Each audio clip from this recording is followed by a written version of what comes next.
here also today, so we will rely on facts, as I said. There is the ongoing discussion on using frozen assets from Russia for Ukraine. Some countries are blocking, like, for example, Slovakia. On energy, Slovakia is also blocking. How do you deal with this? So the 19th package final is basically finished. There is one country that is blocking it, and that country should not be doing that because it's not connected to the sanctions. It's totally different type of issues, so not acceptable for us. We are not hesitating to raise it with that country. And on frozen assets, you expected on frozen assets, again, politically, everybody understands that those assets won't be going back to Russia.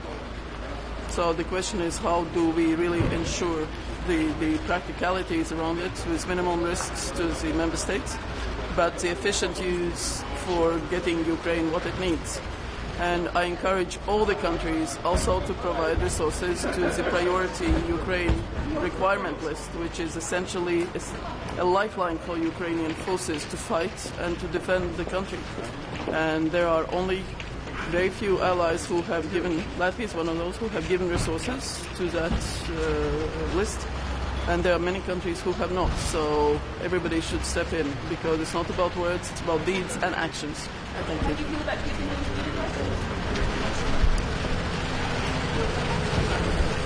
Hi, good morning, everyone. This is the very important and decisive day for Europe. To show that we are resolute, to show that we are strong and united in supporting Ukraine and in doing what we promised to do, what concerns pressure on Russia. So there are certain moments and decisions important. First of all, we have to proceed and move forward with the 19th sanctions package. We cannot wait and delay any longer. Now this is the perfect time. There are still sectors that were uncovered by the 19th package. That is energy, that is finances, and that is also tariffs on the Russian and Belarusian goods. So we have to work on these already for the 20th sanctions package. Second, and also very important, we have to give up with our dependency on Russia's oil and gas, repower Europe. We have to agree on it and proceed further. The deadlines that are set right now, they are for too long period, but anyways, we have to make a decision, because otherwise we're weak in convincing the others why the others have to do the same. The third element, it's really important, is to proceed and come over the EPF money. 6.6 billion. Each time I come here and I repeat it to you, we have to unfreeze it and use it for Pearl mechanism to support Ukraine. That is crucial. The other element, and that is the midterm of Danish presidency, we have to open the cluster 1 for Ukraine and Moldova. These countries that we promised, and they belong to European Union, and they have to get the proper process of accession. So these are important things for us today. And also it's important today to also send the message that is very clear from Lithuania that there is no place for war criminals in Europe. There is no way through Europe for war criminals to any events. And this is the very important thing also for us to underline and stress again. We're in strong support of Ukraine, and we are continuing with our continued pressure on Russia. Talking about pressure on Russia and supporting on Europe, we really welcome the proposal of European Commission on reparations loans system. And we are looking forward to assist in it. Thank you. Can I ask you on Budapest, you just said there's no place for war criminals in Yes. Europe. But Putin, Trump wants to meet Putin in Budapest, and Orban, a EU leader, is hosting this. So isn't this a slap in the face for the Europeans? We can combine these two things. One are the efforts of President Trump, diplomatic efforts to achieve the ceasefire and to achieve the peace. On the other hand, we have to hold the principles of Europe that we all agreed. And the only place for Putin in Europe, that's in Hague, in front of the tribunal, not in any of our capitals. And this is very clear. Thank you. Are you taking action to prevent Putin from visiting Budapest? I cannot imagine him crossing our airspace. That's one of the things. You're very keen on good relations. There are other ways, if he wants to get there, but I would look for the alternatives. As well on the use of frozen assets as on accelerating fading out Russian oil and gas. there is in particular one country is all the time blocking. That's Slovakia. So how do you deal with that? This is upsetting, and then we have to agree strategically that we cannot depend on our adversaries. This is absolutely cannot understand this, and in these efforts, the other countries, the other EU member states are ready to assist. And I heard so many times our colleagues providing the different routes, for the oil and the natural gas to reach Hungary and Slovakia. So we should use it. We cannot say that dependency on our adversary is something that we want to cherish and to want to rely on. What concerns loans mechanism, the proposal is really good. That was something that Lithuania was standing for a long time. Now we see that this very design is a bit softer from the one that we proposed. It's not seizing, it's using those assets and employing them for the needs of Ukraine. And those needs are two. That is reconstruction and, of course, the defense needs. And now is the right time to proceed further. I'm really happy that we are working already on it. Thank you. Have a good day, everyone.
another important day in Europe's history. Today we will, I expect, decide on what I've called a freedom package for Europe. That means that we will have a definitive stop of the possibility to import Russian gas to EU. I expect that there will be the needed majority to support the package, but of course looking forward to hearing the views of member states. When it has been decided here, we will go with a very fast negotiation with Parliament, so my hope is that we will be able to conclude on this package before New Year, so we will have an effective package that will mean that we will meet the date set out in the proposal by the Commission, meaning that there will be a total ban of the possibility to import Russian gas to EU, which is, of course, for security reasons, for economic reasons, tremendously important. Thank you. What are the outstanding issues on the table today? Hopefully there are none, but let's see what the final position of the individual countries will be. I expect that there will be the needed majority, but I'm also aware that there are a few countries left that has concerns for the package. But it is my aim to go for a decision today. Parliament has a much more ambitious phase out. How do you anticipate getting a deal across the line? I'm pleased that the Parliament has advanced the discussion on their side of the table. I'm very happy that the proposal that they are on the table for today for governments to decide upon has the date set out in the proposal by the Commission.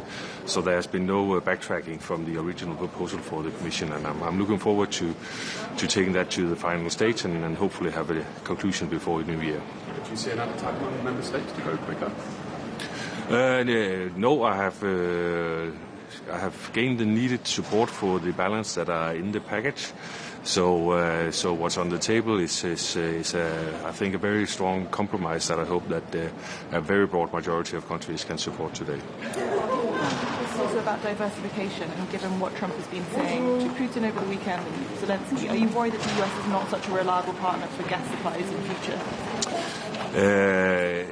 In all respects of life, one should not be too dependent on one supplier. I think the US is a credible supplier, but as with any other parts of the world, EU should not be too dependent on getting our resources from one supplier, regardless of who it is. So I see US as a trustworthy supplier, but the long-term strategy for EU should be to lower our consumption of fossil fuels. We have to do that due to our climate targets, of course, but also to get independent. And in all aspects of life, when you run a business or you run a continent like Europe, it's very good that you have multiple choices for getting the resources that you need. Kort fortalt, hvad er dine forventninger til dagens møde? Jamen, jeg har en meget stærk forventning om, at vi i dag kan endegyldigt sætte et punktum for muligheden for at importere gas til EU. Der er sikkert mange danskere, der er forundret over, at EU stadig køber så meget gas, og det gør EU af to årsager. Dels så skal vi jo stadigvæk bruge gassen, der er europæiske energikunder, der er afhængige af det, men det er jo også fordi Rusland har vist en villighed til at give europæiske lande og energiselskaber attraktive kontrakter, der gør, at selvom vi har arbejdet med at nedsætte det samlede gasforbrug, så er det ikke tilstrækkeligt for at stoppe en russisk gas, fordi de finder vejen i markedet. Og derfor er det helt rigtigt at stoppe importmuligheden ved grænsen. Og det er derfor, Danmark har støttet meget, meget stærkt kommissionens forslag, og det ser ud til i dag, at jeg kan samle det nødvendige flertal for at få sat den slutdato. Så det er min forhåbning. Det er den store sag, der har på i dag. Jeg har kaldt det en frihedspakke for EU, fordi det handler om at flytte vores afhængighed af russisk energi. Men det langsigtede, det er jo selvfølgelig også, at vi skal nå vores klimamål, og det vil sige, at vi skal udfase brugen af fossil energi samlet set. Så det her det er et vigtigt første step, men i forhold til klimaet, der skal vi jo videre også på gasområdet. Du siger, at der er flertal for det, men der er jo også lande, altså Ungarn, Slovakiet, som strider imod og som er bange for, at det betyder, at det betyder for den energipriser, for konkurrenceevnen. Altså, hvad tænker du om de bekymringer, som de har? Jamen, alle, tror jeg, har bekymringer lige så snart det handler om energi, om hvordan at forskellige typer politikker kan påvirke priserne. Vi er alle sammen afhængige af at have adgang til energi og til priser, der gør, at vores økonomier kan fungere. Så det er sådan set okay, de har de bekymringer. Der har været gjort forskellige forsøg på at håndtere deres specifikke udfordringer. Men det, der er det vigtige for mig som formandskabsland, vigtigt for Danmark, det er, at vi kan få vedtaget et forslag, der har de aftalte slutdatoer, og importen af russisk gas kommer til at stoppe. Og det er jeg fortrøstningsfuld for, at jeg har et flertal bag i dag, men nu må vi jo se, hvad landene siger inden til mødet. Der er også en politisk dimension i det, altså det er også på business, at der køber det også Ungarn. Så hvordan har du det, at stadigvæk køber fra Rusland?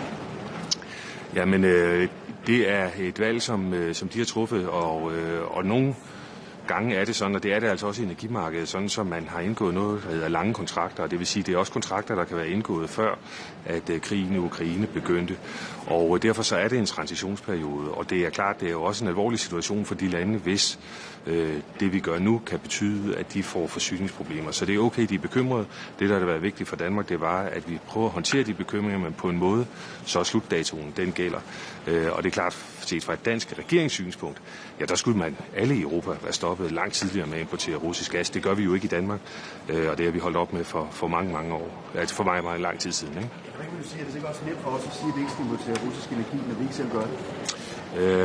Vi er en del af Europa, og det er sådan, at hvis Europa ikke fungerer, og hvis det ikke fungerer for vores nabolande, så fungerer det jo heller ikke for Danmark. Så nej, det synes jeg ikke, at det er bare nemt at sige. Det har jo også krævet forskellige typer af politiske tiltag i de forskellige lande, for så at diversificere for at kunne få gassen fra andre kilder. Så nej, jeg synes bestemt ikke, at det er bare en nem position at tage. Så i forhold til, at der kan være lange kontrakter, men vi har også set, at Ungarn blandt andet har indgået nye energikontrakter efter krigen brød ud.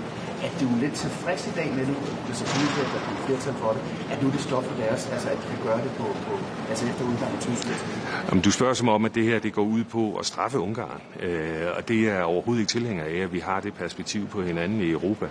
Det her det går ud på at stoppe importen af russisk gas, og det har været vores absolutte mål for det danske formandskab, høj prioritet, at de datoer, der så er sat for, hvornår de korte eller lange kontrakter skal være sluttet, som var i kommissionens forslag, vi kunne bære det hele vejen igennem til en konklusion.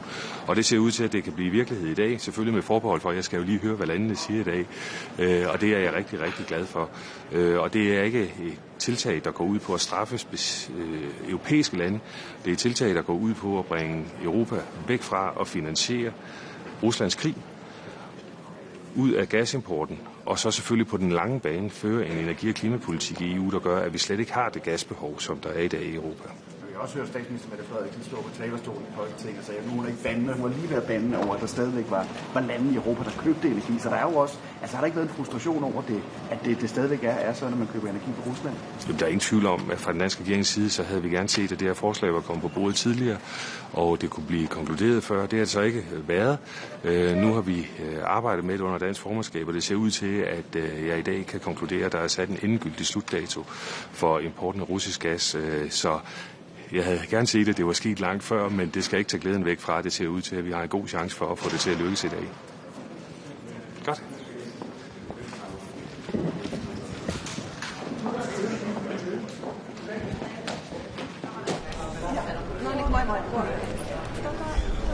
Miten kommentoisitte nyt tätä viikonloppuista Trumpin ja Zelenskin tapaamista? Sieltähän on tullut vähän huolestuttavia tietoja muun muassa tästä Donbassin rintamalinjasta ja sen luovuttamisesta Venäjälle, niin miten kommentoitte tätä? No, työ jatkuu.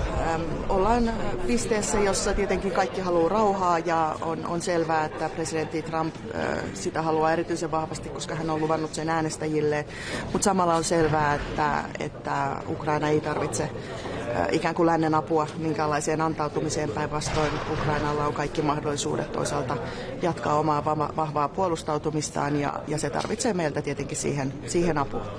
Miten kommentoitte tätä mahdollista Putinin ja Trumpin ja ehkä Zelenskinkin tapaamista, jos se järjestetään tosiaan Unkarissa Euroopan maaperällä, niin millaisen viestin se lähettää ja miten huolissaan tästä tapaamisesta pitäisi olla? No, katsotaan nyt, missä tapaaminen pidetään ja missä muodossa, mutta on tietenkin selvää, että EU-alueella niin tällaisen sotarikollisen kuin Putinin ei pitäisi olla tervetullut. Mitä Eurooppa voi nyt tehdä tavallaan, koska Trumpin mielialat tässä tuntuu vähän vaihtelevan, niin onko tässä riskinä, että Trump siirtyy nyt taas enemmän Venäjän leiriä. Miten Eurooppa voi tähän vaikuttaa, että näin ei kävisi?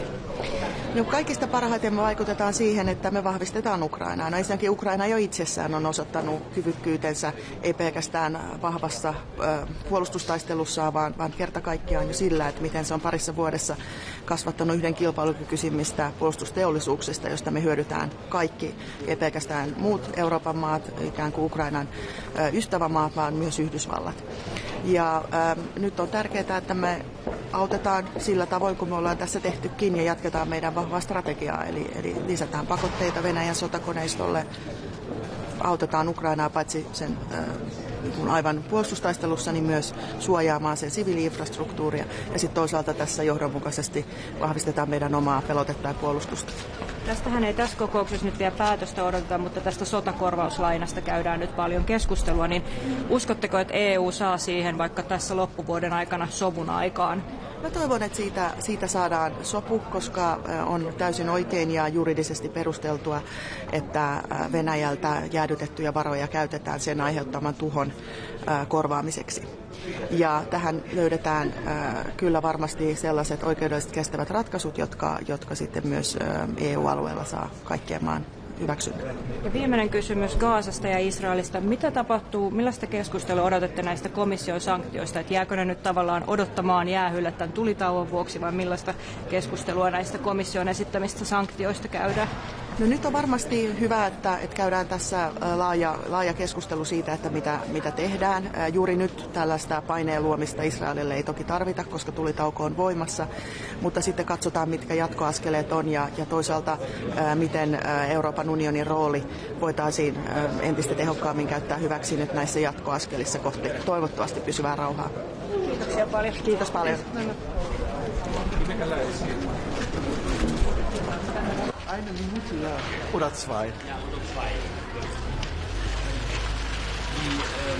Jetzt es geht um die eingefrorene Gelder von Russland oder auch um Energie, das nicht mehr Importieren von Öl und Gas.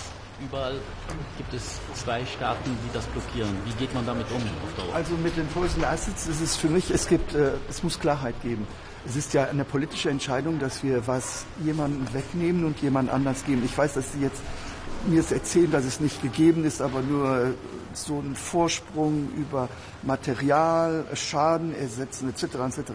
Wir müssen nur sicher sein, dass wenn jetzt nachher ein Gericht sagt, dass diese Entscheidung nicht richtig ist, dass nicht das eine Land allein bezahlen muss. Ich bin ganz einverstanden, wenn es eine Solidarität gibt zwischen den 27 Ländern. Das heißt, wir entscheiden zusammen, dann bezahlen wir auch zusammen. Es kann nicht sein, wir entscheiden zusammen und nachher Pech, der es dann eben hatte. Erstens. Zweitens müssen wir auch überprüfen, und ich frage schon wochenlang, dass die Christine Lagarde endlich in den Rat kommt. Ich habe gehört, die wird am Donnerstag oder Freitag auch im Rat sein. Es ist wichtig, dass wir wissen, was die Reperkussionen sein können von so einer Entscheidung. Es ist ja eine politische Entscheidung.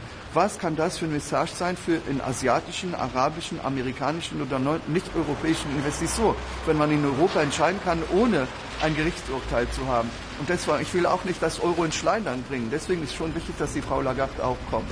Und die anderen Kollegen, es hat keinen Wert, uns immer zu sagen, wir sollen keine russischen Produkte und wir sollen Sanktionen nehmen, wenn wir nachher über die Hintertür Produkte bei denen kaufen. Also es ist schon wichtig, dass wir in der A sagen, dass wir auch B sagen. Voilà, bitte schön. Mr. Minister, you will also discuss Georgia. So what is your view? I said Georgia was close to a European way, and for the moment I see that they take distance. And this is a pity, because the Georgian people, and I even heard that the elections was difficult. I'm not a member of any council or body who controls, but I hear that the people are really unhappy for the moment. If the elections were right, we have to respect the result. If the elections were not right, we need to be able to see what is possible to do. But for me, for the moment, Georgia has taken a European future, but for the moment, I have no evidence that the elections were not fair, but if it's the case, we need to discuss about that. And the second one, it's a pity if they go far away from Europe. They were close to Europe. I have to go up, and someone is waiting. Ciao! Mr. Barbeau, I'm sorry. Bonjour à toutes et tous, je suis ici à Luxembourg pour une réunion des ministres des Affaires étrangères européens. Nous allons aborder la situation en Ukraine, où le régime de Vladimir Poutine est en échec militairement, politiquement et économiquement. Depuis 1000 jours, il n'a réussi qu'à conquérir qu'1% de la surface du territoire ukrainien. Son économie est à l'agonie, asphyxiée par l'effort de guerre en Ukraine, par les frappes ukrainiennes qui ont éteint 1/5 de la capacité de raffinage russe, et puis par les sanctions auxquelles Vladimir Poutine continue d'exposer son propre peuple. Dans ce contexte, il est utile que les autorités américaines puissent poursuivre leurs échanges et discussions avec les autorités russes, mais soyons clairs, la présence de Vladimir Poutine sur le territoire de l'Union européenne n'a de sens que si elle permet d'acter un cessez-le-feu immédiat et sans condition. Et d'ailleurs, Vladimir Poutine a intérêt à accepter le principe d'un cessez-le-feu immédiat, car le temps joue contre lui. En effet, nous allons, dans les prochaines semaines, donner à l'Ukraine les moyens de se défendre pendant au moins 3 ans, grâce à un prêt que la Commission européenne va consentir à l'Ukraine et qui sera remboursé le moment venu grâce aux réparations que la Russie versera à l'Ukraine. Un prêt qui permettra à l'Ukraine de se doter d'armes pour se défendre et notamment, bien évidemment, d'armes européennes. Et puis en parallèle, nous allons poursuivre notre politique de pression sur le régime de Vladimir Poutine avec un 19e paquet de sanctions qui sera adopté dans les prochains jours, je l'espère, qui vise notamment les infrastructures énergétiques russes et les principaux acteurs du raffinage, je pense en particulier à Rosneft ou à Gazpromneft.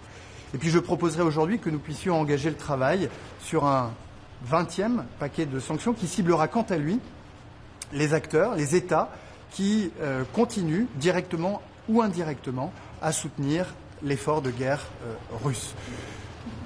D'ici là, nous allons continuer à mettre la pression sur ce que l'on appelle la flotte fantôme de la Russie, c'est-à-dire ces navires qui permettent à la Russie de continuer à exporter son pétrole en dépit des sanctions et des restrictions que nous avons décidées conjointement avec nos partenaires du G7. Nous allons entraver la circulation de ces navires après les avoir sanctionnés en partenariat avec les pays membres de la coalition des volontaires que le président de la République, le Premier ministre britannique et le chancelier allemand continuent d'animer.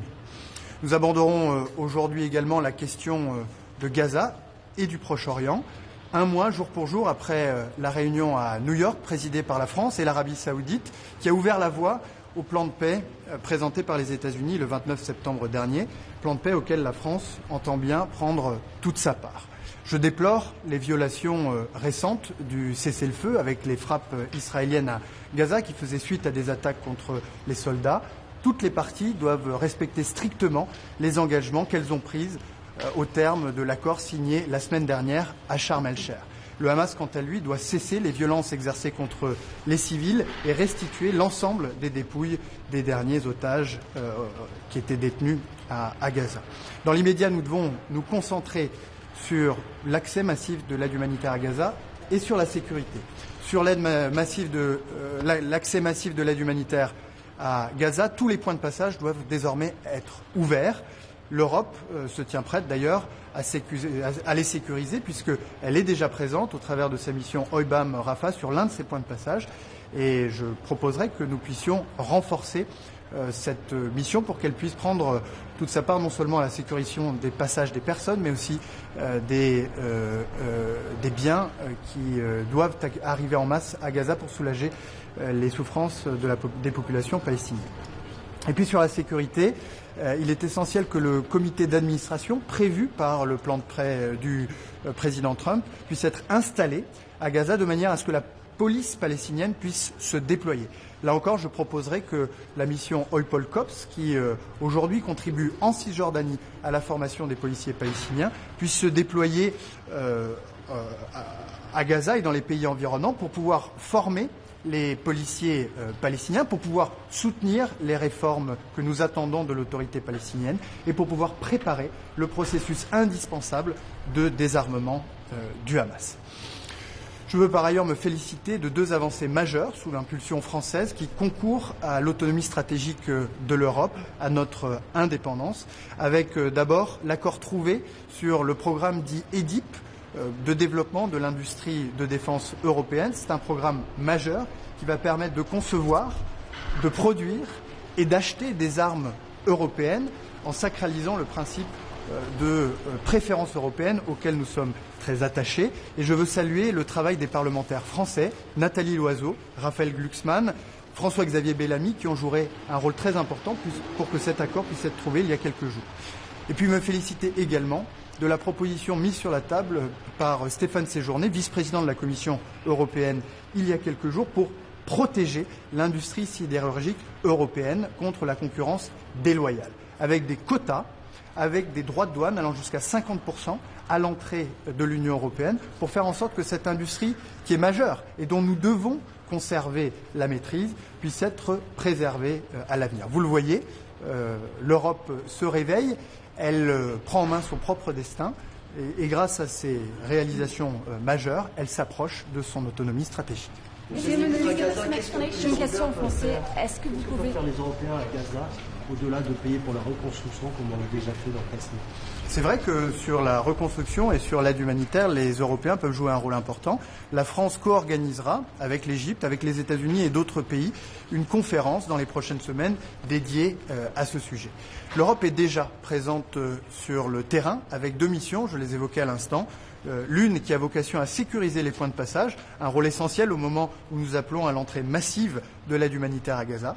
L'autre qui a vocation à former les policiers palestiniens, elle aussi essentielle puisque pour la sécurité à Gaza, la sécurité des Gazaouis, mais aussi la sécurité d'Israël, nous comptons sur le développement et le déploiement d'une police palestinienne qui sera, quant à elle, soutenue par une force internationale de stabilisation à laquelle un mandat sera donné par les Nations Unies, mandat auquel nous travaillons avec nos partenaires britanniques et américains à l'heure où nous parlons à New York. Monsieur le ministre, une question pour Budapest. Vous ne pensez pas que c'est une provocation, en fait, que Orban ait invité Poutine en territoire européen? C'est inacceptable. Je vous l'ai dit, il est utile que les autorités américaines puissent échanger, poursuivre le dialogue avec les autorités russes, mais cette présence annoncée de Vladimir Poutine sur le territoire de l'Union européenne n'a de sens que si elle permet d'acter un cessez-le-feu immédiat et sans condition. Sur les capitaux gelés russes, il y a une grande majorité qui veut les utiliser pour l'Ukraine, mais malgré tout, le dossier n'est toujours pas débloqué. Qu'est-ce qu'il faut pour débloquer ce dossier? Je crois que nous avançons. La Commission européenne a mis sur la table une proposition qui tient compte d'un certain nombre des paramètres auxquels les États membres étaient particulièrement attentifs. Et je le dis, si Vladimir Poutine a intérêt aujourd'hui à un cessez-le-feu, c'est parce que le temps joue contre lui.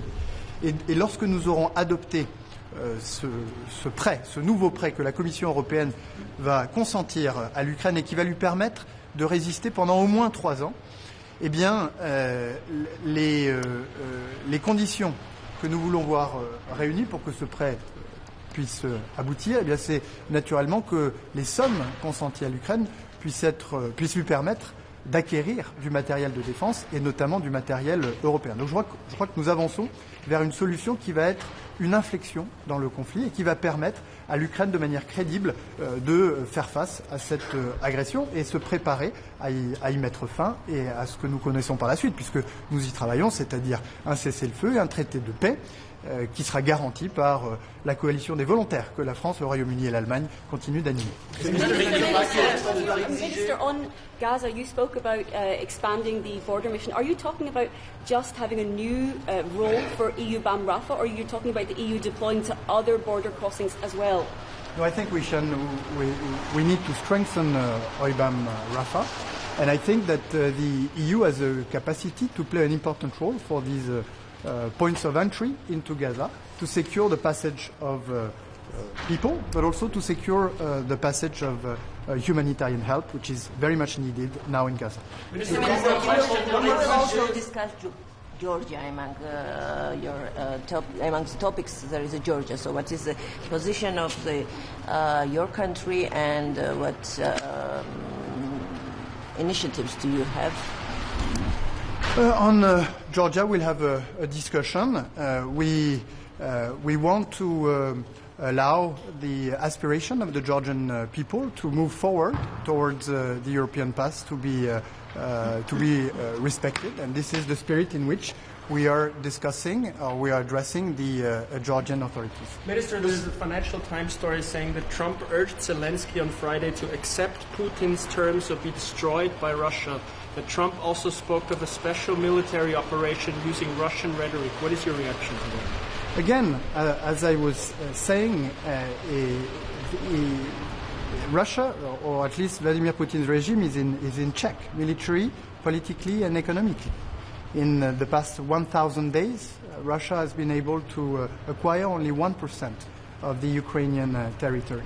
Its economy is degrading very rapidly under the pressure of the resources that are used by Russia to fuel its war in Ukraine, under the pressure of the Ukrainian strikes on energetic infrastructures that have already destroyed close to 1/5 of Russian refineries, and under the pressure of sanctions to which Vladimir Putin is exposing its own people. So time is playing against Russia.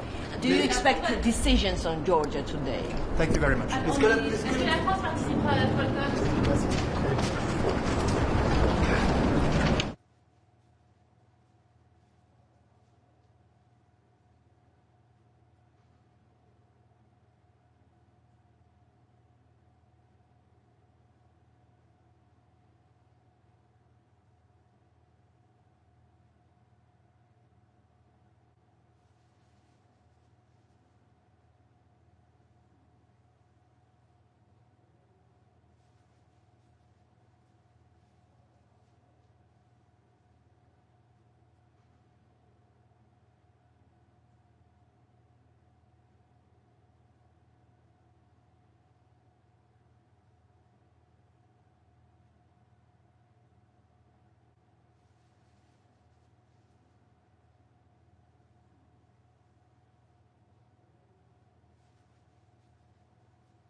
go inside.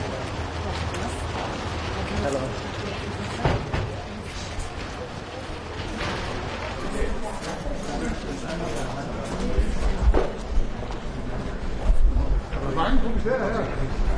Morgen. Jeg bagefter, eller? Good morning. Good morning. So today is an important day. We very much hope and expect to get the support from the Council, from the ministers, to finally turn off the tap on Russian gas. For far too long we have let Putin weaponize energy against us. For far too long we have been dependent on gas from an aggressor who is conducting an illegal war in Ukraine. Russia continues to attack energy facilities in Ukraine. We need to show a very firm stand today. And from my conversations with ministers, I'm very optimistic that we will get this agreement today. And that will not only send a very clear signal, it'll be more than that, it'll also have real effect, because it will of course mean that there will be less money going to Russia in the future. Few questions, yes. The European Parliament last week asked to hurry up the decision, or not the decision, but the stop with Russian oil import and gas 1 year earlier. Everything, is that realistic? So we want this to happen as fast as possible. We will have to do it in a gradual way. There are different types of gas, and there are of course also therefore different measures that we will take. What we have done is that we have conducted a very thorough dialogue with the countries that are most affected. And today I expect an agreement. This means that we then go into the trilogue negotiations with the Parliament. And yes, there will be, of course, discussions there on some specifics of the plan, but I am confident that the basics, which is that as soon as possible we need to get rid of this dependency, will stand. It's clear that two countries in particular have opposed not just the technical details but the principle of these plans. Do you expect that there might be some compensation available for particularly Slovakia, which is obviously pushing for money? And what would happen if these countries refuse to abide by the terms of this one's entry into force, considering infringement proceedings? I've been very happy to see how more or less all member states have really supported this. It's not easy. We acknowledge that. Remember, when the war started, we got 45% of our gas from Russia. Nonetheless, we've managed to bring that down significantly. So today we're at 13%, probably even a little bit lower. Still way too much, and we need to get rid of it altogether. But it shows the determination. Some countries still have issues. Now, I don't agree with all of the statements that has been made from some of those countries, but I do agree that they have challenges, and we will help them solve these challenges. We are in, from the Commission side, very close contact with the countries in question, and we will do whatever we can to help. I have to say this is a legislation being proposed by the Commission that does not require unanimity. It requires a qualified majority, and therefore I'm pretty confident that this will stand. We don't have big compensation schemes at hand. That is not in question. But we will help diversify supply chains so that indeed no countries will have security of supply issues. One final question. You said some countries have issues, but would you say that the Commission is being blackmailed by Slovakia? No, we are in very close dialogue with all member states that have issues. It's not only the two in questions that have challenges. Others also have challenges. So we acknowledge that obviously it's not a small thing to say that we will stop such a big part of our import of gas. So we have to diversify, we have to find alternatives. We've shown before that we can do this, and I'm confident that we can do it again. Thank you. We can speak later also.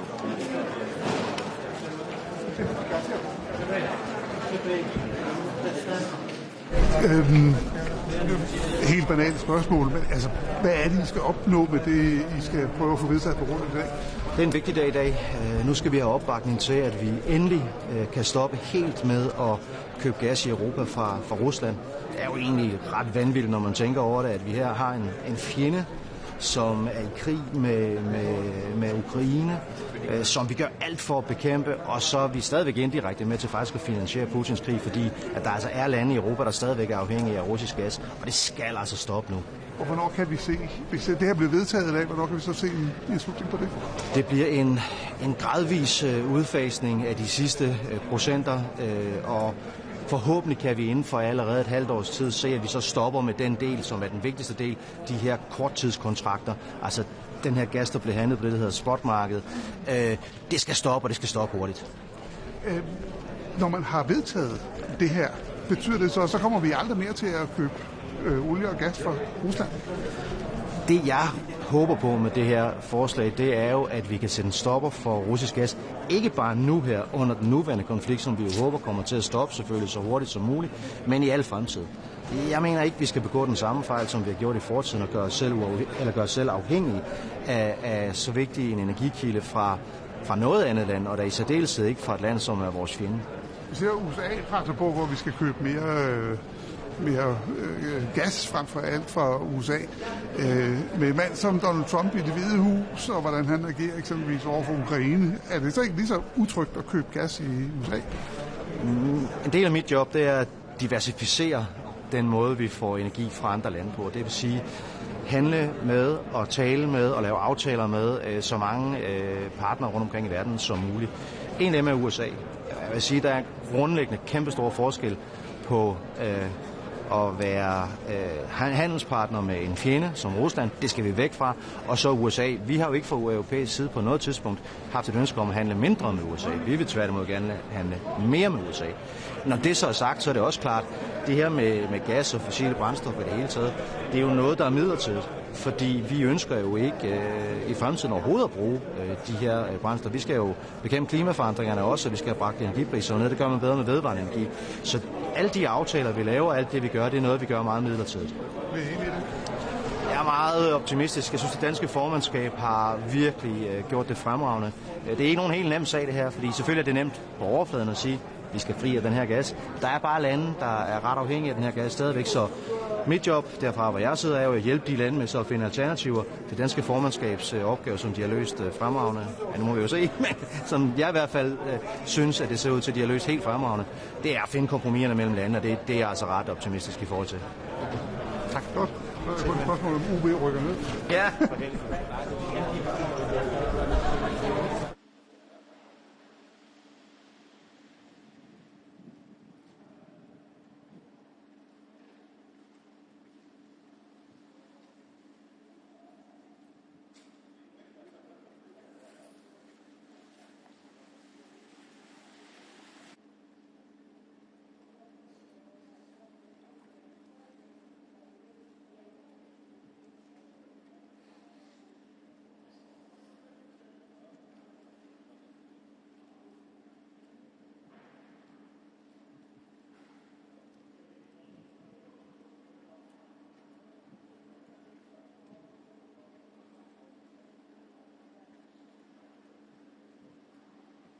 Morgen.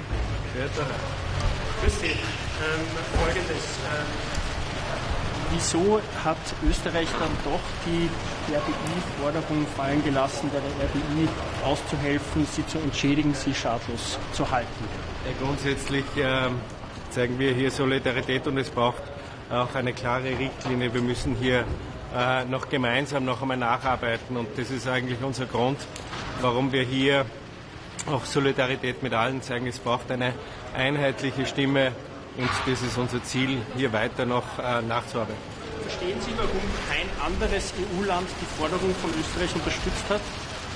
Es geht uns vor allem darum, dass wir zum einen österreichische Unternehmen auch schützen, dass wir hier auch einen dementsprechenden Rechtsrahmen haben, damit diese Unternehmen auch hier eine Klarheit haben. Und zum anderen geht es darum, es kann ja am Ende nicht dazu sein, dass wir mit der Ukraine mitfinanzieren und auf der anderen Seite die russischen Oligarchen auf der Yacht weiterfahren. Aber verstehen Sie die Abneigung prinzipiell dagegen, Vermögen von russischen Oligarchen aufzutauen, auch wenn die das nicht bekommen? Ich verstehe grundsätzlich, dass wir uns solidarisch verhalten und ich verstehe grundsätzlich, dass wir eine Einigung erzielen müssen. Dazu müssen wir noch nacharbeiten. Eine weitere Frage. Die Financial Times schreibt, dass Donald Trump am Freitag Zelensky dazu aufgefordert hat, Putins Bedingungen zu akzeptieren, sonst würde Russland die Ukraine zerstören. Was sagen Sie dazu? Trump hat auch von einer speziellen Militäroperation gesprochen, eigentlich die Rhetorik von Putin übernommen. Ich glaube, wir waren nicht dabei. Eines steht fest, dass die Ukraine ein souveräner Staat ist und dass wir alles tun müssen, um die Ukraine in ihrer Souveränität zu schützen und zu unterstützen. Eine weitere Frage noch zum Nahen Osten. Ist es nicht ein wenig peinlich, wenn sich die Europäer und die USA als Friedensbringer gefeiert haben und jetzt schon jetzt diese Waffenruhe brüchig wird? Es ist grundsätzlich ein großer Erfolg, dass wir hier seit einer Woche Friedensprozesse haben, dass hier de facto Waffenstillstand herrscht. Es gilt jetzt, diesen 20-Punkte-Plan auch nachzuvollziehen und durchzuziehen. Dass es am Anfang holprig ist, das ist, glaube ich, nicht illusorisch, das lag auf der Hand. Was erhoffen Sie sich denn heute? Die EU-Außenbeauftragte Kaja Kallas hat gesagt, die Sanktionen sollen heute nicht beschlossen werden, sondern am EU-Gipfel. Was erhoffen Sie sich denn heute von dem Treffen? Ja, es gilt grundsätzlich einmal, diese zwei Themen auch zu bespielen, die wir haben, nämlich die Sanktionen gegenüber Russland und zum anderen den Nahen Osten. Und dann kommt noch das dritte Thema, auch der Indo-Pazifik dazu. Also diese drei Themenbereiche werden heute intensiv besprochen. Mr. Minister,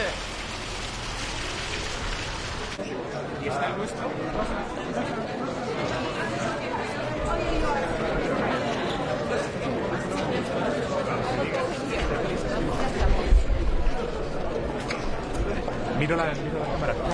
Sí. Buenos días. Quiero en primer lugar felicitar al presidente electo de Bolivia, Rodrigo Paz, por lo que con los datos que se tienen en estos momentos y que me trasladan desde Bolivia ha ganado las elecciones y desde luego España se dispone a trabajar con Rodrigo Paz y con el nuevo gobierno boliviano, muy especialmente en estos momentos en el que vamos camino de la cumbre de Madrid de la Comunidad Iberoamericana en el próximo mes de noviembre.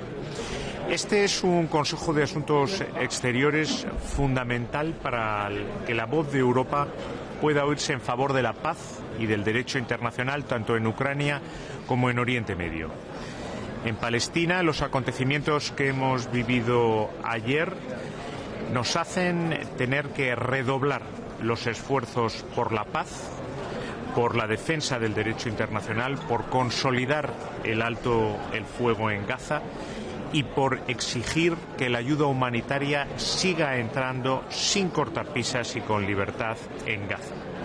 Europa tiene mucho que aportar en cuanto a ayuda humanitaria y desde luego la ayuda humanitaria de la Agencia Española de Cooperación Internacional va a estar presente en Gaza directamente y también a través de nuestras contribuciones a un organismo tan importante como es UNRWA y otros organismos de Naciones Unidas.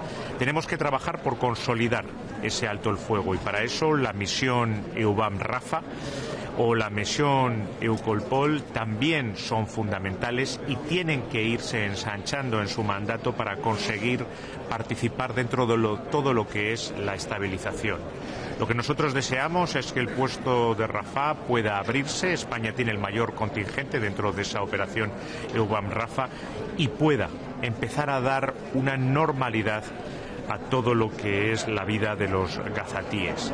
También Europa tiene que estar presente en la reconstrucción y por eso España va a ser parte y va a ser copresidencia de esa próxima conferencia de reconstrucción que se va a celebrar en Egipto. Y desde luego tenemos que dar una perspectiva de futuro a la solución de dos estados y por eso tenemos que trabajar para que Palestina sea miembro de pleno derecho de las Naciones Unidas lo antes posible.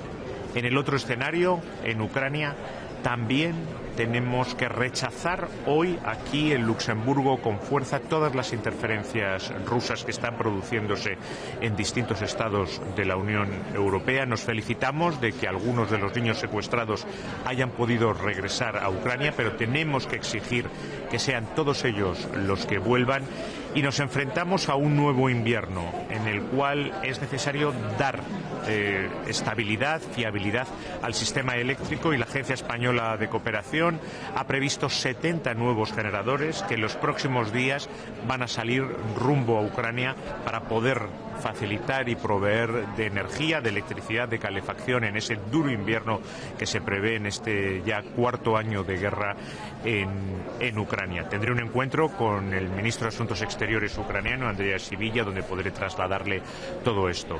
Trataremos otros aspectos, como es la situación en Moldavia y en Georgia, tan afectada también por la guerra de agresión en Ucrania. En Moldavia nos felicitamos de los resultados que se han producido en estas elecciones democráticas.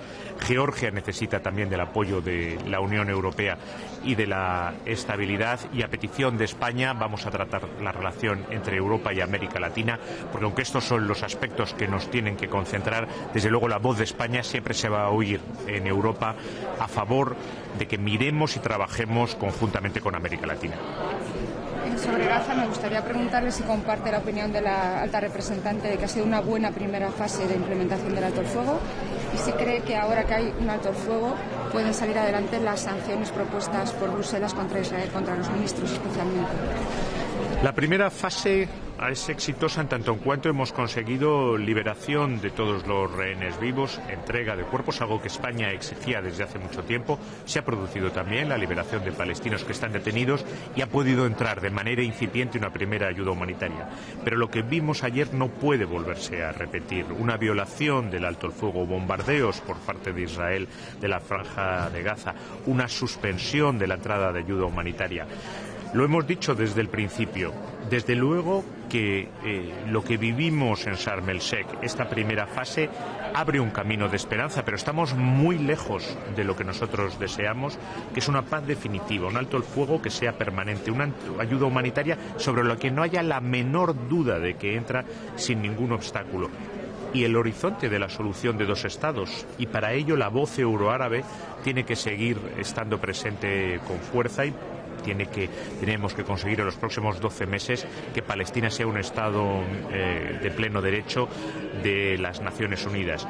Por lo tanto, un momento de esperanza, como hemos visto ayer, es muy frágil y está muy amenazado, y el papel de Europa y el papel de España tienen que ser precisamente el de que protejan esa esperanza que se ha abierto para los palestinos y también para los israelíes y todos los pueblos de Oriente Medio, de poder vivir en paz de todas las amenazas que están muy presentes en estos momentos. ¿Sobre las sanciones a Israel? Yo creo que hay que mantener en estos momentos las sanciones. No hemos conseguido todavía gran cosa con respecto a los objetivos que teníamos marcado. Está la liberación de todos los rehenes. Está también la entrada de ayuda humanitaria, pero muy incipiente, muy frágil, y como hemos visto, con una rapidez en el suspenderlo que no podemos permitirnos. Por lo tanto, estamos muy lejos de poder retirar esas sanciones. Sobre las misiones civiles europeas en Rafah, la policial fronteriza, ¿habla usted de un mandato ampliado quizá para estas misiones? ¿A qué se está refiriendo? Yo creo que es evidente que Gaza necesita una estabilización, que tenemos que pensar en un mecanismo que impida este intercambio, bombardeos de Israel en Gaza, disparos de Hamas. Esto tiene que terminar. No puede haber este choque permanente que fragilice el alto el fuego, que lleve a que se pueda colapsar la entrada de ayuda humanitaria y sobre todo que impida un futuro de normalidad para los palestinos gazatíes en Gaza. Por lo tanto, tenemos esas misiones, sigamos construyendo en ellas. España es el mayor contingente en UBAM Rafah. Permitamos que se abra el paso de Rafah, vayamos ampliando su mandato para permitir que sean misiones que ayudan a esa consolidación del alto el fuego, a la entrada de ayuda humanitaria, que permitan ir avanzando en otros pasos. Sobre Ucrania, ¿qué perspectiva hay después de la visita de Zelensky a la Casa Blanca el viernes, la próxima reunión que va a haber entre Putin y Trump en Budapest? ¿Qué perspectiva ve? De la reunión entre Putin y Trump, desde luego serán ellos los que tengan que hablar. Lo que los europeos nos tenemos que preguntar hoy, aquí, es qué podemos hacer nosotros. Y lo que nosotros podemos hacer es seguir entregando una ayuda fiable, permanente, predecible a Ucrania, como va a hacer España con la entrega de 70 generadores en los próximos días frente a este crudo invierno que llega para poder ofrecer electricidad. Rechazar claramente las interferencias y las injerencias rusas en los distintos estados de la Unión Europea y mantener nuestra defensa de la integridad y la soberanía de Ucrania. Eso es lo que tenemos que hacer hoy. No tanto preguntarnos qué es lo que van a hacer o decidir terceros, sino lo que nosotros podemos hacer, porque podemos hacer muchas cosas, tanto en Ucrania como en Oriente Medio. Sí, había otras preguntas. ¿Usted no piensa que es un problema que es Viktor Orbán quien acude a Donald Trump, a Vladimir Putin en el espacio europeo? ¿No es un problema para España? Yo, desde luego, creo que hay unas sanciones y hay una posición de la Unión Europea conjunta y común que deberíamos de respetar todos los Estados miembros de la Unión Europea. Y en el Medio Oriente, señor ministro, ¿qué puede hacer Europa más allá de ayudar a la reconstrucción, pagar como ya lo hizo en el pasado?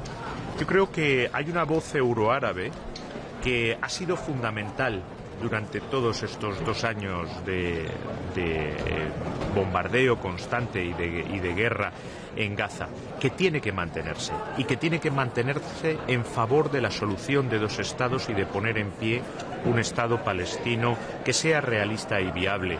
Y eso en estos momentos supone 2 pasos intermedios.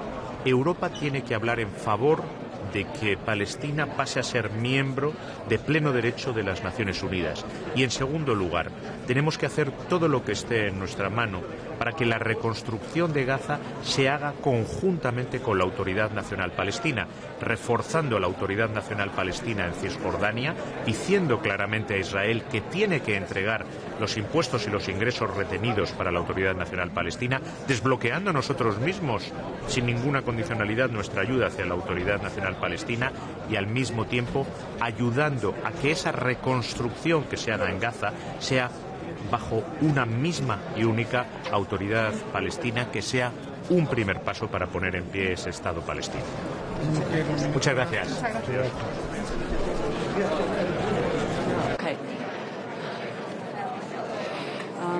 Na zasedanju v Luxemburgu bomo danes govorili o prizadevanjih za mir, za končanje ruske agresije v Ukrajini, za mir na Bližnjem vzhodu, v Gazi.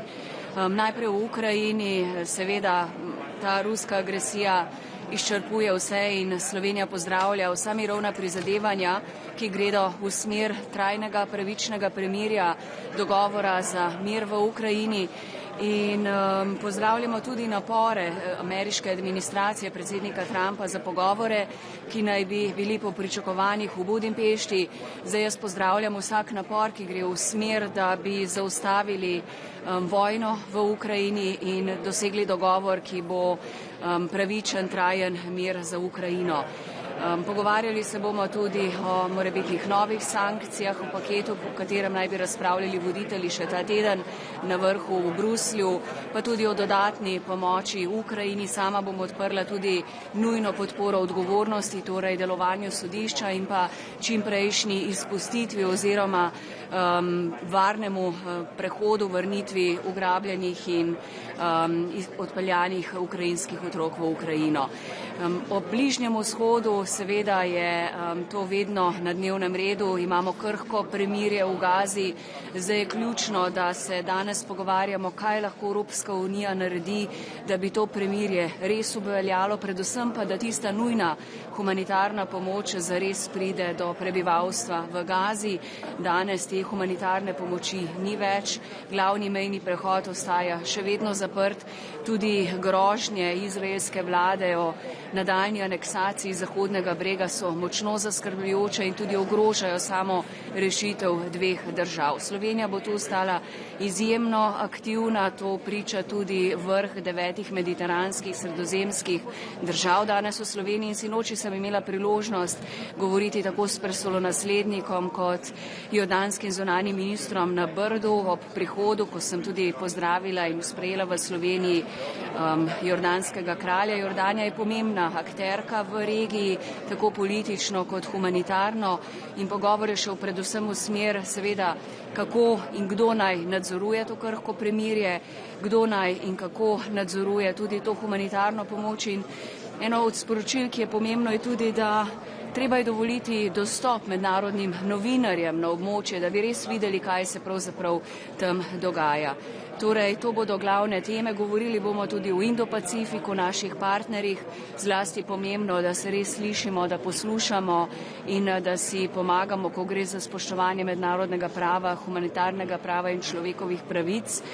Me pa veseli, da bo Slovenija odprla tudi vprašanje ene največjih humanitarnih kriz, to je v Sudanu, da res naslovimo z enakimi standardi, z enako načelnostjo vse velike konflikte v svetu in danes tudi kot Evropska unija damo ven jasna politična sporočila.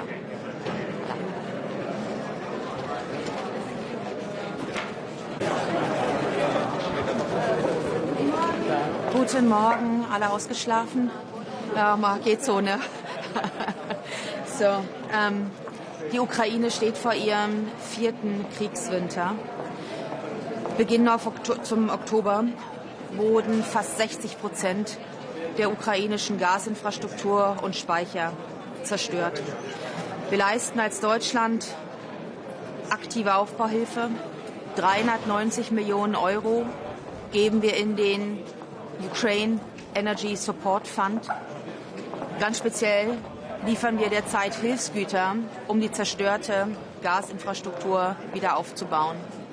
Durch die Hilfen in den letzten Jahren konnten wir sicherstellen, dass 1,2 Millionen Ukrainerinnen und Ukrainer mit Energie, stromseitig und gasseitig versorgt wurden. Heute geht es um einen wichtigen Schritt. Wir wollen einen wichtigen Schnitt machen, damit Putin seinen Krieg nicht weiter aus Energielieferungen, Rohstofflieferungen finanzieren kann. Zu Beginn des Krieges, seit dem letzten Jahr, waren in Europa noch 19% der Gaslieferungen aus russischen Quellen. Wir sind in diesem Jahr runter auf 13 und müssen dies schnell weiter reduzieren. Deutschland bezieht kein russisches Gas mehr, Deutschland bezieht auch kein russisches Öl mehr. Wir müssen aber sicherstellen, dass wir die Bezugsquellen in ganz Europa runterfahren. Wir werden dazu heute uns austauschen mit dem ukrainischen Energieminister, mit dem Energieminister aus Moldawien. Beide Länder hängen entscheidend davon ab, dass wir Unterstützung leisten. Diese besteht darin, einerseits Geld zur Verfügung zu stellen, aber andererseits das wichtige Signal zu senden, dass auch Europa sich unabhängig macht, vollkommen unabhängig von russischen Energieimporten.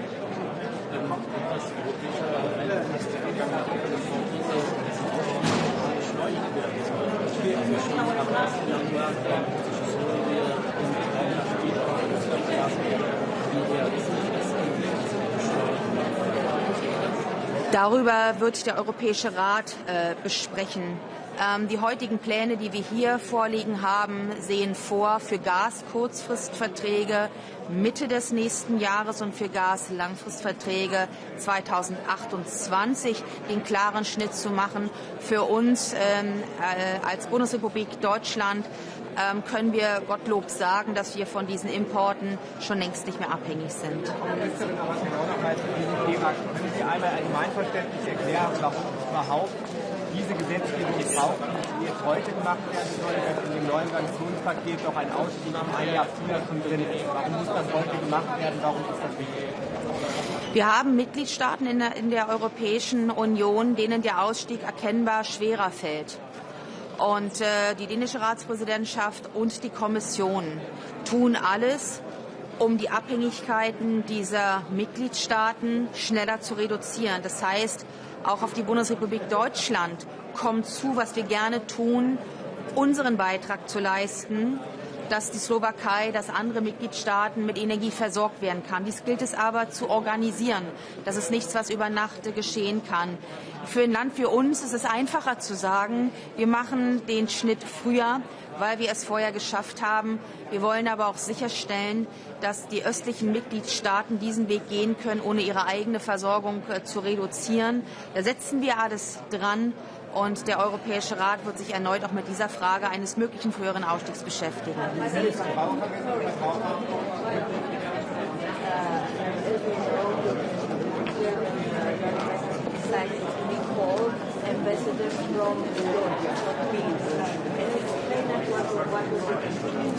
Das kann ich leider nicht erklären. Tut mir leid. Das ist kein eine noch. Verbraucher denn darauf einstellen, dass das Gas in Deutschland angesichts der befindlichen Verknappung dann doch ein bisschen teurer wird? Nein, das müssen wir nicht. Was wir gesehen ist, dass die LNG-Märkte sehr, sehr liquide sind. Wir sehen auch übrigens für den Winter vermehrte Einspeisungen von Gas. Das heißt, durch die Füllstände von 76% der deutschen Gasspeicher jetzt und Bookings, also Vororder von 90%, können wir jetzt schon sagen, dass wir im Winter gegen eventuelle Preissteigerungen gut gehatcht, gut abgesichert sind. Außerdem sehen wir, dass auf den LNG-Märkten sehr viel mehr Gas zur Verfügung steht. Und wo viel Volumen ist an Gas, werden auch die Preise nicht so in die Höhe schnellen. Und insofern schauen wir mit einiger Gelassenheit, aber nicht mit Sorglosigkeit in die Zukunft. Danke. Hi, goedemorgen. Ben je er klaar voor om te lezen? Ik heb het beeld niet nodig, maar voor de collega's. Goedemorgen, minister. Ik weet niet of u het net gezien heeft. Den Haag van demonstranten hier buiten. Maar heel veel mensen in Nederland zien ook gruwelijke beelden van Hamas-terroristen die barbaarse toestanden plegen op hun eigen bevolking. Wordt er vandaag een stap gezet met sancties richting Hamas? Of zijn ze gekoppeld aan de sancties tegen Israël? Nou, wat ons betreft niet. We hebben altijd gepland voor strengere maatregelen tegen Hamas. Kijk, op dit moment in het vredesplan is de bedoeling dat er überhaupt geen rol meer is voor Hamas. Dat Hamas wordt ontmanteld, zowel politiek als militair. En we zien nu de afgelopen dagen waarom dat nodig is. Dit is een onbetrouwbare organisatie. Het zijn terroristen. Ze terroriseren dus ook hun eigen bevolking. Ze houden zich niet aan de wapenstilstand op sommige vlakken. Dus in die zin wegwezen ermee, zou ik zeggen. Ja, hoe heeft u gekeken naar de beelden?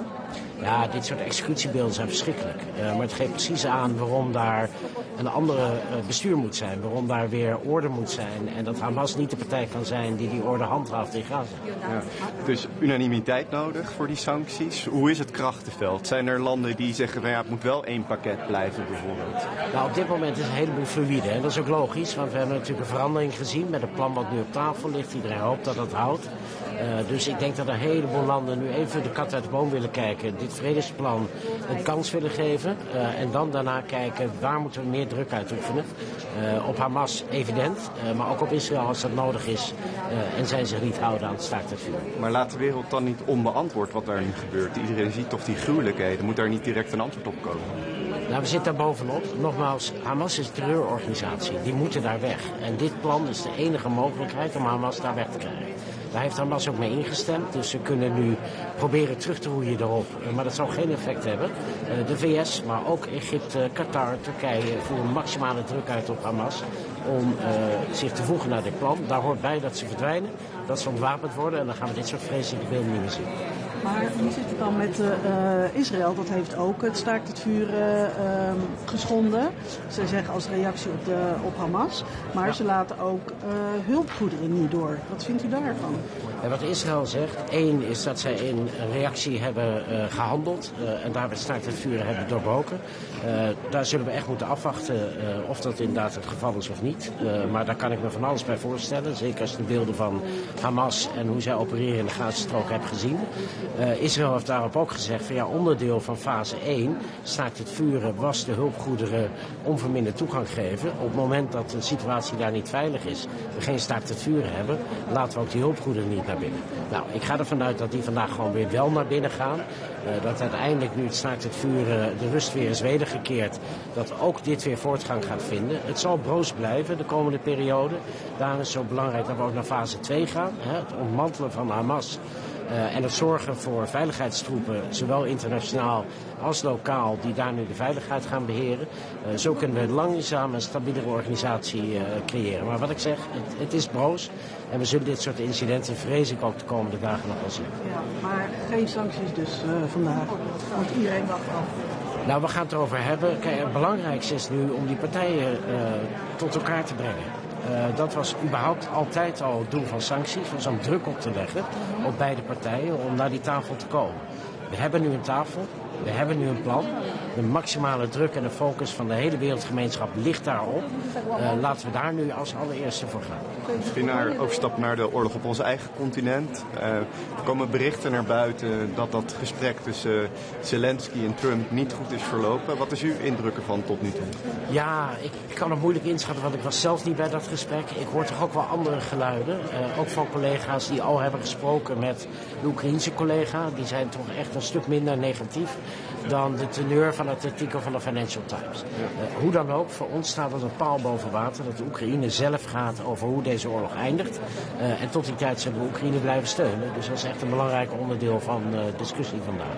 Weet u dat net zoals na Alaska, dat was dan een top, maar dit is een telefoongesprek, dat de EU toch weer ook richting Trump moet benadrukken wat u net zegt, hè? Van dat Oekraïne zelf moet besluiten en niet Trump of een Poetin?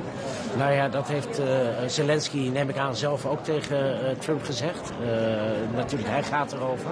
Ja, voor ons staat het ook als een paal boven water. We zullen ook moeten blijven benadrukken dat één, we hebben de VS nodig om Poetin naar de onderhandelingstafel te dwingen. Wij zijn daar zelf als EU en Oekraïne nog niet toe in staat geweest, dus daar moeten we ook eerlijk in zijn. Daarvoor moeten we wel de druk blijven opbouwen. Dus ik hoop echt dat we een stap kunnen gaan maken met de sancties tegen Rusland. Daar een volgende stap in maken met pakketten voor militaire steun aan Oekraïne. Dat is belangrijk, dat is wat wij kunnen doen. Daarnaast moeten we de Verenigde Staten overtuigen dat inderdaad voor Oekraïne zij hier aan de knoppen moeten kunnen zitten waar het gaat om de onderhandelingen aan die tafel. Waarbij de VS natuurlijk belangrijk is om überhaupt iedereen aan die tafel te krijgen. Die tafel staat voorlopig in Budapest. Geeft dat u een ongemakkelijk gevoel? Ja, het maakt mij in die end niet ontzettend veel uit. Ik denk het allerbelangrijkste is dat er nu een tafel komt. Ja, we kunnen allemaal bepaalde gevoelens hebben bij of Budapest nou de beste plek voor is. Die heb ik ook. Maar die maak ik even ondergeschikt aan het feit dat het mooi zou zijn als er nu eindelijk een tafel is. Wat kan Europa nu doen om te zorgen dat die gesprekken de goede richting opgaan? Nou, wij moeten, wat ik zei, de druk maximaal houden op Rusland. Dus dat gaat om sancties, maar dat gaat ook om steun blijven geven aan Oekraïne. Dus de discussie die nu loopt over de inzet van de bevroren tegoeden, daar staan we heel constructief in. Wij zijn daar in beginsel voor als we dat op een verantwoorde manier doen. En dat zou Oekraïne financieel lucht geven. Daarnaast zetten we ons in om zoveel mogelijk Europese landen zover te krijgen. Om ook militaire steun te leveren aan Oekraïne. We hebben daar de pakketten voor die in NAVO-verband zijn afgesproken. Die zijn cruciaal voor Oekraïne om het vol te houden in Oekraïne op het slagveld, maar ook om de Russische economie aan te blijven pakken en de Russische wapenfabrieken. Ja, daar moeten we volop blijven inzetten totdat we een deal hebben. Het wrange is dat tegen dit alles wat u nu noemt, uitgerekend Hongarije niet zegt. Nou ja, daar duid ik op toen ik zei, natuurlijk hebben we allemaal gevoelens bij het ongemak wat hier af en toe ligt. Laten we eerlijk zijn, tot nu toe hebben we wel 18 sanctiepakketten er doorheen gekregen. Ook met Hongarije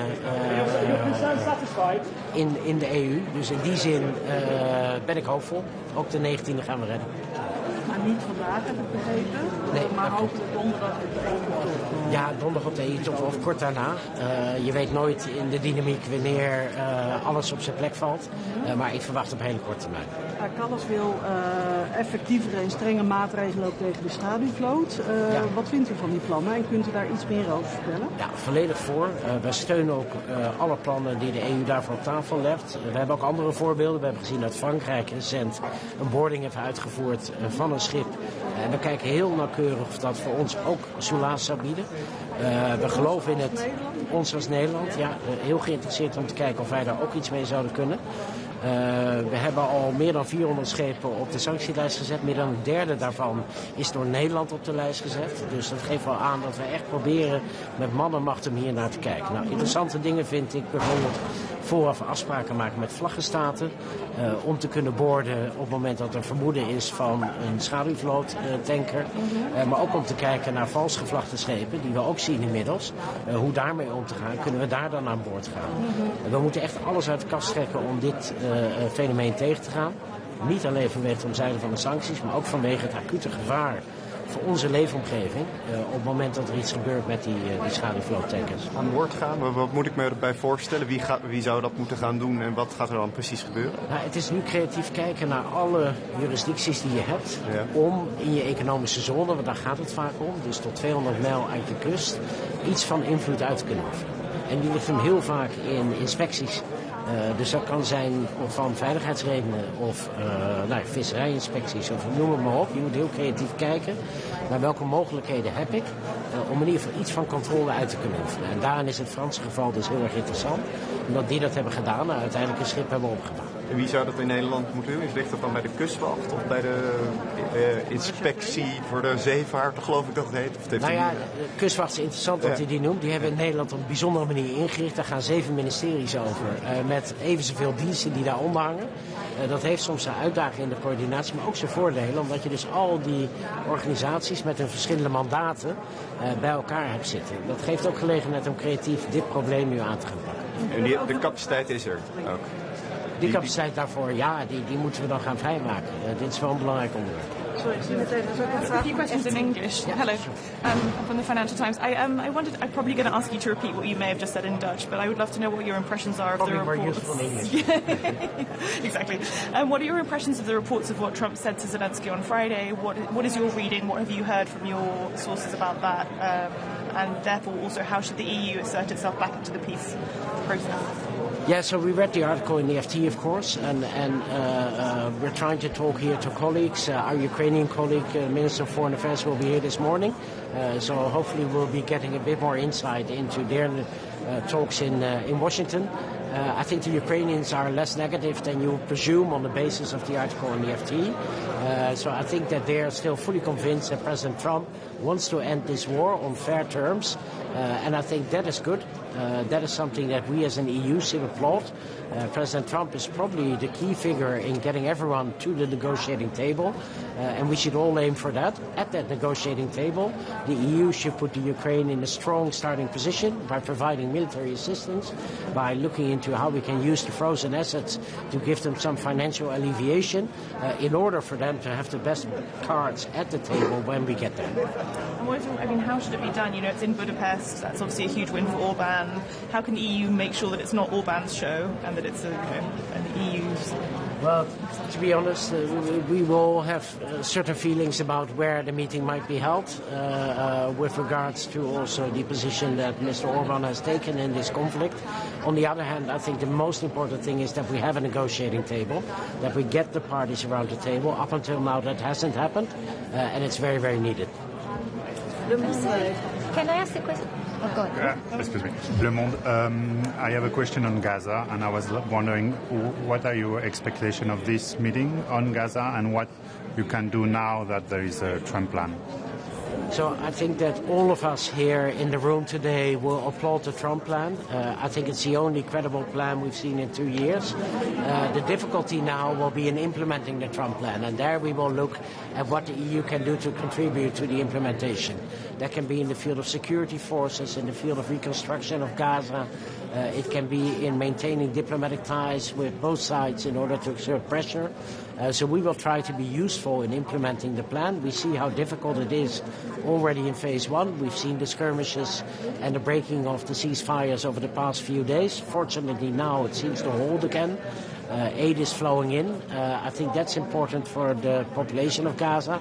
But phase 2 is probably the most crucial, which is disarming Hamas and making sure that they no longer have a political role in Gaza. I think that's crucial for any success of the plan in the medium and long term. Do you bring any expertise in disarmament? Definitely. I think we have a long expertise in reconstruction. We have long expertise in how to do track 2 dialogues, how to build a security sector. If I look at my own country, then we have long-standing projects in helping local governance for the Palestinian authorities. That could be useful also in reconstructing Gaza and in the temporary rule that we will see there under a technocratical committee. So there's a lot of work for us to be done, and we will be ready to do so. On trade with the occupied territories, the Netherlands will be going forward. Did you get a response from the Commission clarifying whether this, goes against or the common trade policies, or if it's okay to move forward at international level? No, but we think it is. So we feel we have the room on the basis of our national regulations. However, we do need to put this into formal regulations and laws. So it might take a few months for us in order to be ready for that, but we're still continuing on the preparatory path for that. We have to finish because the council will stay. Thank you. Thanks, everyone.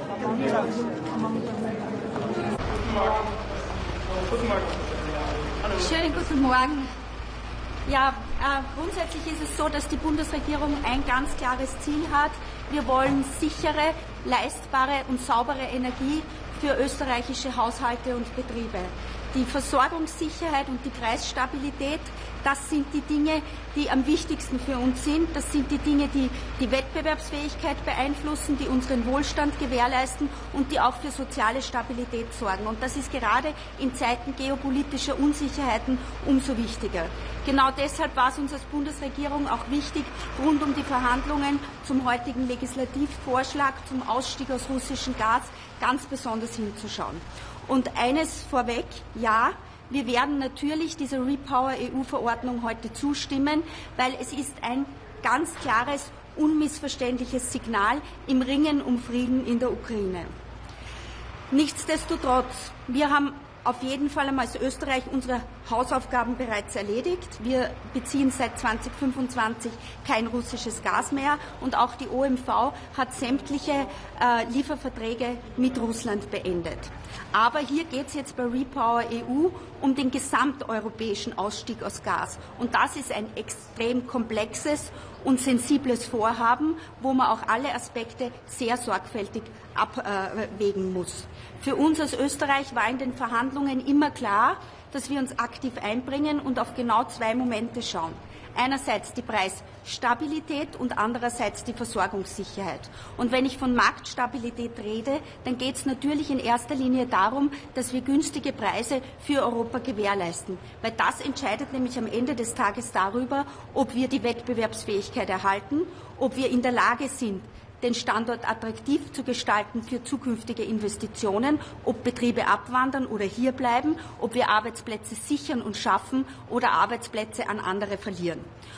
Und unter diesem Aspekt ist es insbesondere wichtig, dass begleitend zu diesem Ausstieg aus russischem Gas es wirklich seitens der Europäischen Union aufgepasst wird, dass man sich nicht in andere Abhängigkeiten manövriert, auch nicht von einem einzelnen anderen Akteur oder der USA.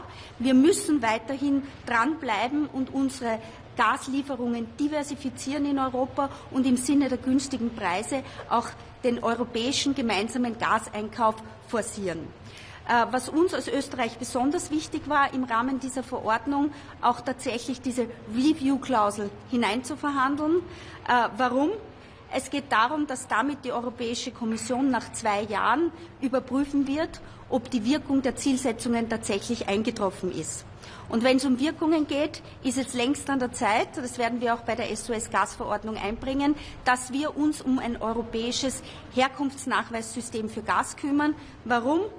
Die möglichen Berichte über Beimischungen von russischen Energieträgern bei Importen aus Drittländern konterkarieren ganz klar das Ziel, das wir versuchen, mit dieser Repower-EU-Verordnung zu erreichen. Am Ende des Tages muss die Europäische Kommission im Zusammenhang mit der Umsetzung dieser Verordnung auch ganz engmaschig die Baufortschritte der Infrastrukturprojekte monitoren. Warum? Es ist Neptun Deep es sind die Pipeline-Ertüchtigungen in Südosteuropa und es sind natürlich die Erhöhungen der Transportkapazitäten von Ost nach West, die die Versorgungssicherheit garantieren, weil sie überhaupt erst den physischen Gasfluss ermöglichen und damit die Preisstabilität gewährleisten. Sie sehen, es ist ein sehr komplexes Unterfangen. Dennoch ist es uns wichtig, mit dabei zu sein, diese Verordnung zu unterstützen, weil wir glauben, dass es eine weitere Maßnahme ist, um die finanzielle Basis des Aggressors zu schwächen. Wir werden heute dieser Verordnung trotz einiger Bedenken daher zustimmen. Frau Staatssekretärin Johannes Pertler vom ORF. Sie haben hier im Juni etwas gesagt, worüber die Financial Times dann berichtet hat und was für Schlagzeilen gesorgt hat. Deshalb würde ich das gerne nochmal erwähnen, weil heute der Ausstieg aus Gas beschlossen wird. Sie haben, ich paraphrasiere jetzt gesagt, man muss die Lage nach dem Krieg neu bewerten in Bezug auf Gas. Wie sehen Sie diese Äußerung heute? Sollte Österreich und die EU sich jemals wieder auf Russland als Energielieferant verlassen? Grundsätzlich ist es so, dass sich diese Frage derzeit nicht stellt. Wenn Sie fragen, ob man sich jemals wieder irgendwann, wir wissen nicht, was in 50 Jahren ist, was in 100 Jahren ist, daher ist es wichtig, jetzt ist völlig klar, es ist völlig ausgeschlossen, dass wir russisches Gas importieren. Das heißt, bitte. Yesterday, Ms. Kamowska, President of Belarus. What do you think about the situation in Belarus in general and the role of Lukashenko in the Russian aggression? And energy. Das heißt, hat Donald Trump nicht recht, wenn er sagt, dass es etwas absurd ist, dass die Europäer gleichzeitig immer noch Energie dem russischen Machthaber Putin abkaufen und gleichzeitig die Ukraine unterstützen? Geht das alles nicht ein wenig zu langsam? Ein Gasimportverbot ab 2028, wer weiß, was bis dahin alles passiert? Grundsätzlich ist es so, dass wir genau deshalb diese Repower-EU-Verordnung machen, weil das nicht stimmig ist und genau deshalb stimmen wir zu. Es geht halt nur nicht von einem Tag auf den anderen, dass wir die Gasmengen ersetzen. Darum habe ich genau auch gesagt, es ist wichtig, dass die Infrastrukturprojekte jetzt rasch vorangehen, damit wir die Kapazitäten auch aufstocken können, damit es nicht zu Verwerfungen am Markt kommt und zu weiteren Preissteigerungen, was unsere Wettbewerbsfähigkeit als Europa weiter ins Hintertreffen führen würde. Das heißt, die nächsten 10, 20 Jahre wird es keine Energie mehr aus Russland geben für Österreich? Ich gehe davon aus, dass wir keine Energie aus Russland brauchen. Unser Ziel ist ganz klar, dass wir eigene Vorkommen nutzen. In Wittau ist eine große Lagerstätte von der OMV gefunden worden. Die wird unsere interne Gasproduktion um bis zu 50% erhöhen in den nächsten Jahren und dass wir natürlich darauf schauen, dass wir uns diversifiziert aufstellen. Da gehört Afrika dazu, da gehört genauso der Nahe Osten dazu, der Mittlere Osten. Wir werden alle Potenziale dafür nutzen, dass wir möglichst unabhängig sind und wenn ein Akteur ausfällt, aus welchen Gründen auch immer, wenn wir auch nicht mehr kooperieren wollen mit einem Akteur, dass wir diese Gasmengen ersetzen können, ohne dass es zu Preisverwerfungen kommt oder zu Versorgungsengpässen. Eine letzte Nachfrage noch. Das heißt, stehen Sie zu der Aussage, dass wenn der Ukraine-Krieg vorbei ist, dass man sich da die Optionen offen halten muss? Grundsätzlich ändert sich die geopolitische Lage von jedem Tag auf den anderen. Und wir müssen immer genau beobachten, wo sind Krisenherde und wie wollen wir uns als Österreich, aber auch als Europa da verhalten. Und wir haben mehrere Herausforderungen und ich habe schon gesagt, an oberster Stelle muss natürlich die Versorgungssicherheit stehen. An zweiter Stelle muss natürlich genauso gleichwertig die Verfolgung der demokratischen Ziele stehen. Und das müssen wir miteinander in Einklang bringen. Daher habe ich keine Glaskugel und kann Ihnen nicht sagen, was in 20 Jahren ist. Aber derzeit stellt sich die Frage überhaupt nicht, ob wir russisches Gas importieren wollen. Und das war auch bei meinem letzten Doorstep meine Aussage. Danke. Wiedersehen. Wiedersehen. Dankeschön. Guten Morgen. Schönen guten Morgen. Wie Sie wissen, werden wir jetzt beim RFAB, wie wir das etwas technisch nennen, eine sehr volle Tagesordnung haben. Es geht natürlich vornehmlich um die Ukraine. Es geht aber auch sehr stark um Nahost, um den Indopazifik. Wir haben ein großes Interesse daran, dass es stabiler wird auf der Welt, aber ganz besonders auch in Europa. Und deswegen unterstützen wir zunächst die Initiative, dass es hier natürlich auch im Hinblick auf die Ukraine zu Gesprächen kommt auf höchster Ebene. Aber wir fordern eben auch, dass die Ukraine mit am Tisch sitzen muss. Es kann Gespräche nur mit der Ukraine geben, aber nicht über die Köpfe der Ukraine hinweg. Dass das Ganze in Budapest stattfindet, Wie gesagt, gut, dass es ein solches Treffen gibt, aber wir dürfen auch daran erinnern, es gab ein Budapester Memorandum, in dem damals Russland, die ehemalige Sowjetunion, die Integrität und auch die Souveränität der Ukraine anerkannte gegen den Abzug der Atomwaffen. Das ist nicht vergessen, was jetzt aus diesem Abkommen wurde. Sie wissen ganz genau, dass Russland diesen Krieg gegen die Ukraine begonnen hat, gegen ein Land, unschuldig, aber eben souverän. Und deswegen ist es wichtig, die Ukraine muss mit dabei sitzen, sonst erinnert das eher an Postkolonialismus. Das eingefrorene russische Vermögen sollen eingesetzt werden zur Hilfe der Ukraine. Woran scheitert es bislang und glauben Sie, dass eine Entscheidung diese Woche noch möglich ist? Möglich ist vieles, aber es geht darum, dass das Ganze rechtssicher ist, aber auch finanzpolitisch dann auch vertretbar. Das heißt, wir müssen natürlich sehr darauf achten, welche Auswirkungen hat das Ganze auch auf die Finanzmärkte. Aber der Vorschlag, den von der Leyen gemacht hatte in ihrer State of the Union-Rede, findet unsere Zustimmung. Das heißt, wir haben ein Interesse daran, dass das russische Vermögen dann via Reparationsdarlehen auch zum Einsatz kommt. Ich halte das für einen gangbaren Weg. Das ist das Ziel, dass die Ukraine sich dann auch weiter aufrüsten kann. Selbstverständlich, die Ukraine befindet sich in einem Verteidigungskrieg gegen Russland und dazu sollten die Mittel dann auch verwandt werden. Kurz zum Gazastreifen. Frankreich setzt sich dafür ein, dass die EU-Mission, Grenzschutzmission Rafah ausgeweitet wird. Können Sie sagen, wie Deutschland dazu steht und wie viele deutsche Kräfte sich derzeit denn an diesem Einsatz beteiligen, der möglichst schnell erfolgt wird? Gut, grundsätzlich sind wir offen für solche Vorschläge. Wichtig ist jetzt zunächst einmal in der Region, dass es uns gelingt, diesen Waffenstillstand auch zu sichern.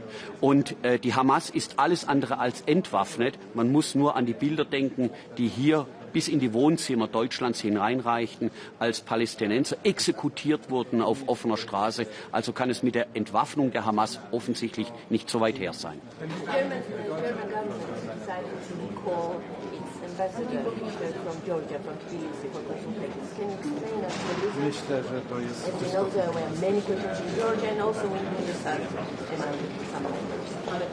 Of course, all the options are laying on the table. The development of Georgia concerning the European approach is in the last time really disappointing. But of course, we are on the side of the civilian people. We are supporting them. But the government and the behavior of the government cannot be accepted. So all the options, I say really all the options are laying on the table.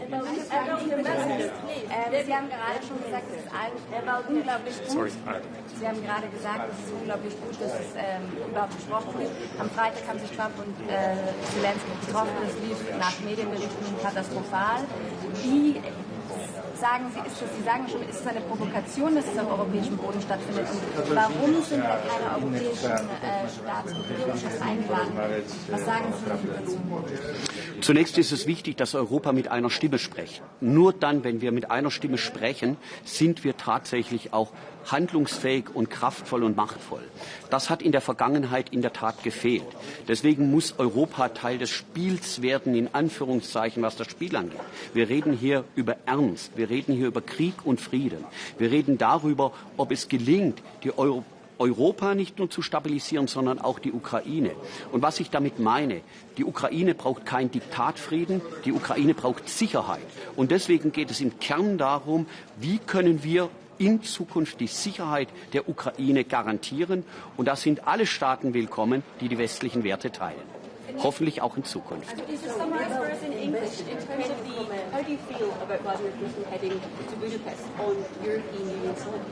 Sorry, I did not.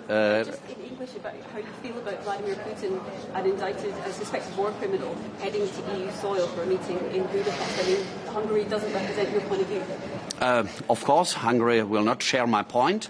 That's obviously right. It is not the only one.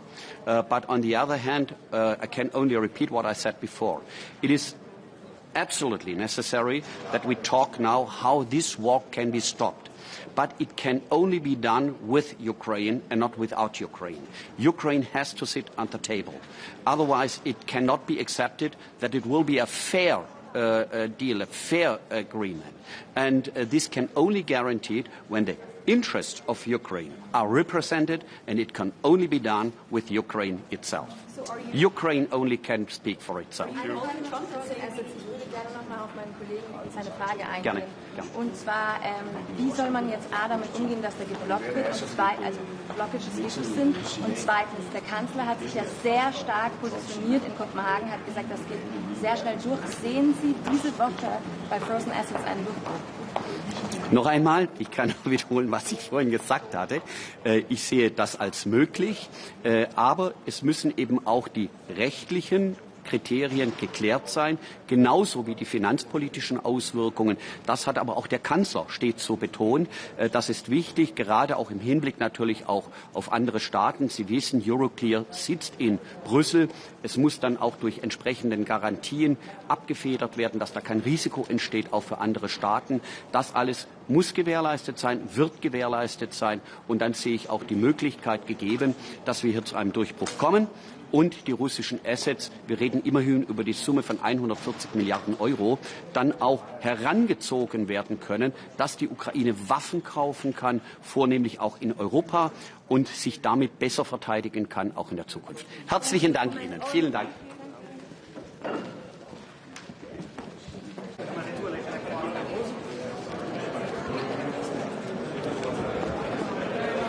Monsieur, bonjour.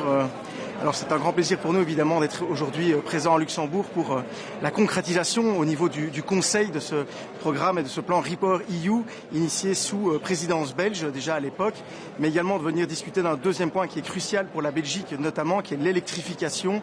On le sait, les réseaux aujourd'hui sont au cœur de notre transition énergétique. Il faut des réseaux plus résilients, plus efficaces, plus nombreux également. La question de leur financement et du permitting pour la construction de ceux-ci sont évidemment cruciales. Enfin, aujourd'hui, c'est l'occasion de réaffirmer à nouveau notre soutien à l'Ukraine, mais également à la Moldavie. Je rencontrerai d'ailleurs mon homologue moldave tout à l'heure pour leur réaffirmer tout notre soutien dans leur volonté de se rapprocher de l'Europe pour une Europe plus résiliente et plus forte. Et enfin, aujourd'hui, c'est un point très important avec le Grid Package, je le disais, en lien avec l'électrification de notre continent, où on attend évidemment beaucoup de ce Grid Package pour notre pays, mais aussi pour notre continent. Bonne journée.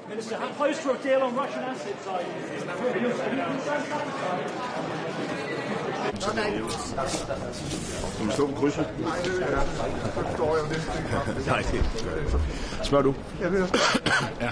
Hvis vi lige starter med Ukraine, Financial Times har en historie om, at mødet med Donald Trump og mellem Trump og Zelensky ikke gik super godt, og at Trump skulle have, der kom ikke nogen Patriot-missiler, han skulle have foreslået, at man skulle afgive hele Donbass og andet. Hvor står vi henne nu? Jeg har godt læst den artikel. Nu er jeg ikke selv med til møde, men jeg havde en lang samtale med den ukrainske udenrigsminister i går, og har måske lidt nuancer på det der. Jeg tror, vi står, hvor vi har stået hele tiden, at det er i høj grad op til Europa at handle i forhold til Ukraine. Og jeg synes, det mest afgørende overhovedet, det er, at vi nu får fremskridt i hele den her diskussion om, hvordan vi bringer de immobiliserede aktiver i spil. Der ligger jo det her forslag om at bruge det som sikkerhedsstillelse for fremtidige krigsskadeerstatning og dermed give Ukraine noget økonomi. Det er vejen frem. Det kommer vi til at vende i dag. Vi kommer ikke til at konkludere det i dag. Jeg håber, at det europæiske råd, der skal finde sted senere i ugen, bringer den her sag meget fremad, fordi det er det helt afgørende. Ukraine er langt hen ad vejen i stand til at forsvare sig selv og i øvrigt også udvikle de militære kapabiliteter, der skal til, hvis ellers de har økonomi til det. Så jeg tror, at det er helt afgørende for et gennembrud her. Vi har en udfordring omkring byrdefordeling i Europa. Danmark gør meget. Det er der en kreds af lande, der gør. Der er en kreds af lande, der gør mindre. Det bliver vi ved med at tale ind i. Det kommer også til at gøre her i dag. Appellere til, at flere lande gør noget mere. Men jeg tror, at der, hvor vi for alvor kan gøre en forskel, det er ved at bringe de her betydelige ressourcer i spil på en måde, så Ukraine får en langsigtet økonomi og mulighed for at bygge deres eget forsvar, som jo også er en angrebsmulighed op. Men er det ikke lidt et paradoks af en situation, hvor det virker som om, at det er europæerne, der står med hele ansvaret for at hjælpe Ukraine, men det er Donald Trump og Putin, der forhandler nærmest uden Ukraine og uden europæerne om fred? Altså, som jeg forstår den amerikanske præsident, så har han nu i virkeligheden gentaget den position, han også havde for et halvt år siden, om at det, der er brug for, det er en våbenhvile på kontaktlinjen. Det har Ukraine jo bakket op om. Det er jo mange måneder siden. Det har vi også støttet fra europæisk side. Den eneste, der sådan set sætter spørgsmålstegn ved det er Putin. Og derfor er det selvfølgelig også helt vigtigt, at det ikke er ham, der kommer til at svinge dirigentstokken. Jeg vil gerne sige her, at vi støtter den amerikanske præsidents tanke om, at vi nu får en våbenhvile på kontaktlinjen. Men det skal være på kontaktlinjen. Og det er jo ikke Ruslands position. Som jeg har forstået det, så er Rusland et eller andet sted tilhænger af en våbenhvile, hvis man bare lige på forhånd indkalkulerer, at de skal vinde nogle territorier, som de altså nu har brugt næsten 4 år på at vinde, uden at det lykkes for dem. Og det kan hverken vi eller Ukraine selvfølgelig give ind overfor. Hvor ligger vi, ud over de her indefrosne midler, hvor ligger vi så i forhold til at øge presset på Rusland i forhold til at få stoppet den her krig? Vi arbejder jo benhårdt på en 19. sanktionspakke, som jo forhåbentlig er lige rundt hjørnet, med et yderligere pres på Rusland, og ikke mindst jo altså yderligere sanktionering af store dele af den russiske skyggeflåde, som jo også har effekt og sætter sig i den russiske økonomi. Vi måtte jo også forstå på Donald Trump, at han har haft en dialog med Indien, der hvis ellers det står til troende, fører til, at Indien vil gradvis aftage mindre russisk olie, hvilket jo også vil være positivt. Og det er jo der er sådan lidt mixede signaler, fordi det der pres fra Trumps side på de lande ude i verden, som understøtter den russiske krigsøkonomi, er jo vigtigt. Ligesom det er vigtigt, jeg snakkede med Lindsey Graham i går, at jeg forstår, at man jo fortsat arbejder videre med den her Lindsey Graham sanktionspakke, og at man i øvrigt også arbejder på et lovforslag, hvor man definerer Rusland som sponsor af statsterrorisme på grund af de ukrainske børn, der er blevet bortført. Og jeg må forstå, at på trods af det møde, der nu skal finde sted mellem Putin og Trump, så er det stadigvæk tanken, at det er noget, man skal behandle on the Hill her den 22. oktober.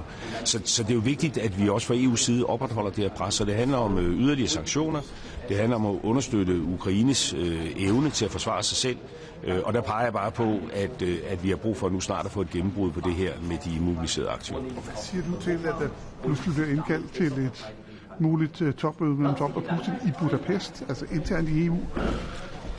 Ja, det kunne jeg sige en hel masse til.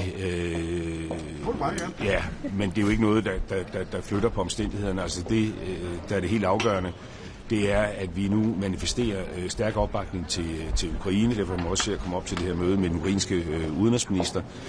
Flere sanktioner, mere økonomi til Ukraine, og dermed også et signal til vores amerikanske venner om, at det her har vores allerstørste bevågenhed, og vi står med Ukraine. Vi støtter den amerikanske præsidents tanke om en våbenhvile på kontaktlinjen, men vi støtter ikke alle mulige andre tanker om landswap. Hvis der skal ske noget nu, så skal vi have en våbenhvile ved kontaktlinjen, og så må de her yderligere spørgsmål omkring territorier, det må være noget, man vender tilbage til efterfølgende. Og så lige et spørgsmål om Mellemøsten. Kort efter freden, så har der jo været kamphandlinger. Hvordan ser du den situation, der er dernede nu? Det er jo en meget, meget skrøbelig situation, og derfor er det også afgørende, at man hurtigst muligt kommer videre til fase 2. Jeg tror, det der er det helt afgørende her, det er, at man i FN's Sikkerhedsråd får vedtaget en resolution, jo før jo bedre, som sætter rammen omkring den her internationale stabilitetsstyrke, der skal ind og monitorere. Der er jo brug for noget monitorering af den her våbenhvile. Jeg talte med mine egyptiske kolleger i går aftes, og der er jo en række lande, der sådan set er parat til at løfte den her opgave, men det kræver jo, at der er et sikkert FN-mandat. Nu sidder vi selv i FN's Sikkerhedsråd. Jeg ved, at flere af de permanente medlemmer arbejder på sådan en resolution. Det er noget, vi læner os dybt ind i, fordi det er afgørende vigtigt. Mr. Minister, yes. a quick question in English, sorry. Yes. You're the Danish presidency at the moment, and you're setting the agenda for these meetings, but with Hungary's announcement of this Budapest summit, do you not think that Hungary is actually setting the agenda for the EU at the moment? No, actually, I don't think so. I mean, Budapest is just it's just a venue for a meeting. I mean, it is not organized by Hungary or any European countries. It's a decision taken by the American president who wants to meet his Russian counterpart. Nothing I can do about it, apart from, stressing that we stand with Ukraine. And we support the American president's proposal of a ceasefire at the contact line. Nothing more than that. That would be an important step forward. And if the item on the agenda on that high-level meeting is about that, it is absolutely okay. But apart from that, I think what we should do now is to increase our support to Ukraine. We have to establish a breakthrough when it comes to the immobilized asset as soon as possible. We have an issue with burden sharing among the European countries. Denmark is doing a lot. Some other countries are doing similar to us. Others should step up. We will push for that. But I think a more innovative way to solve this problem is to use the immobilized assets as security for a loan, which will enable Ukraine to defend themselves. Without medical support, without the proper, and now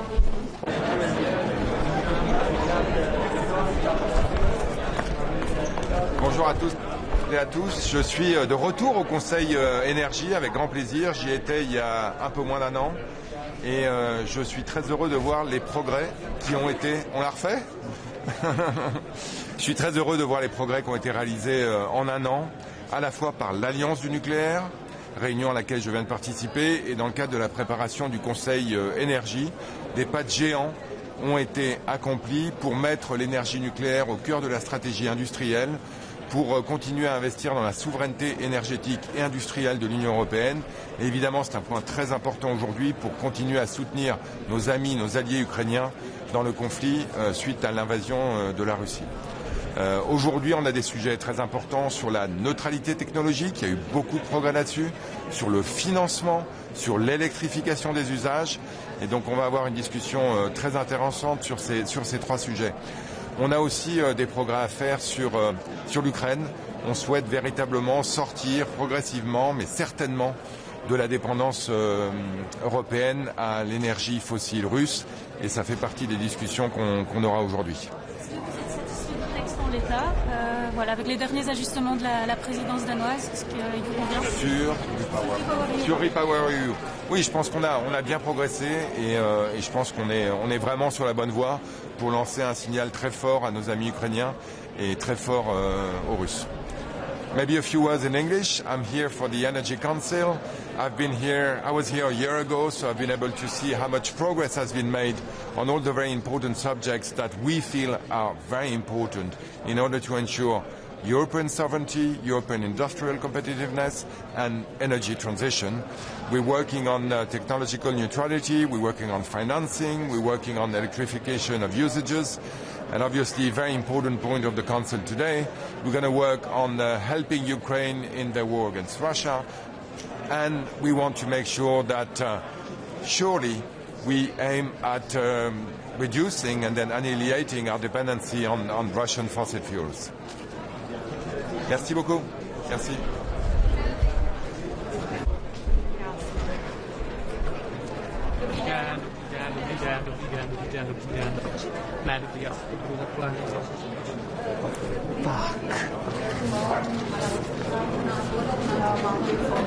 Nahodíte otázku?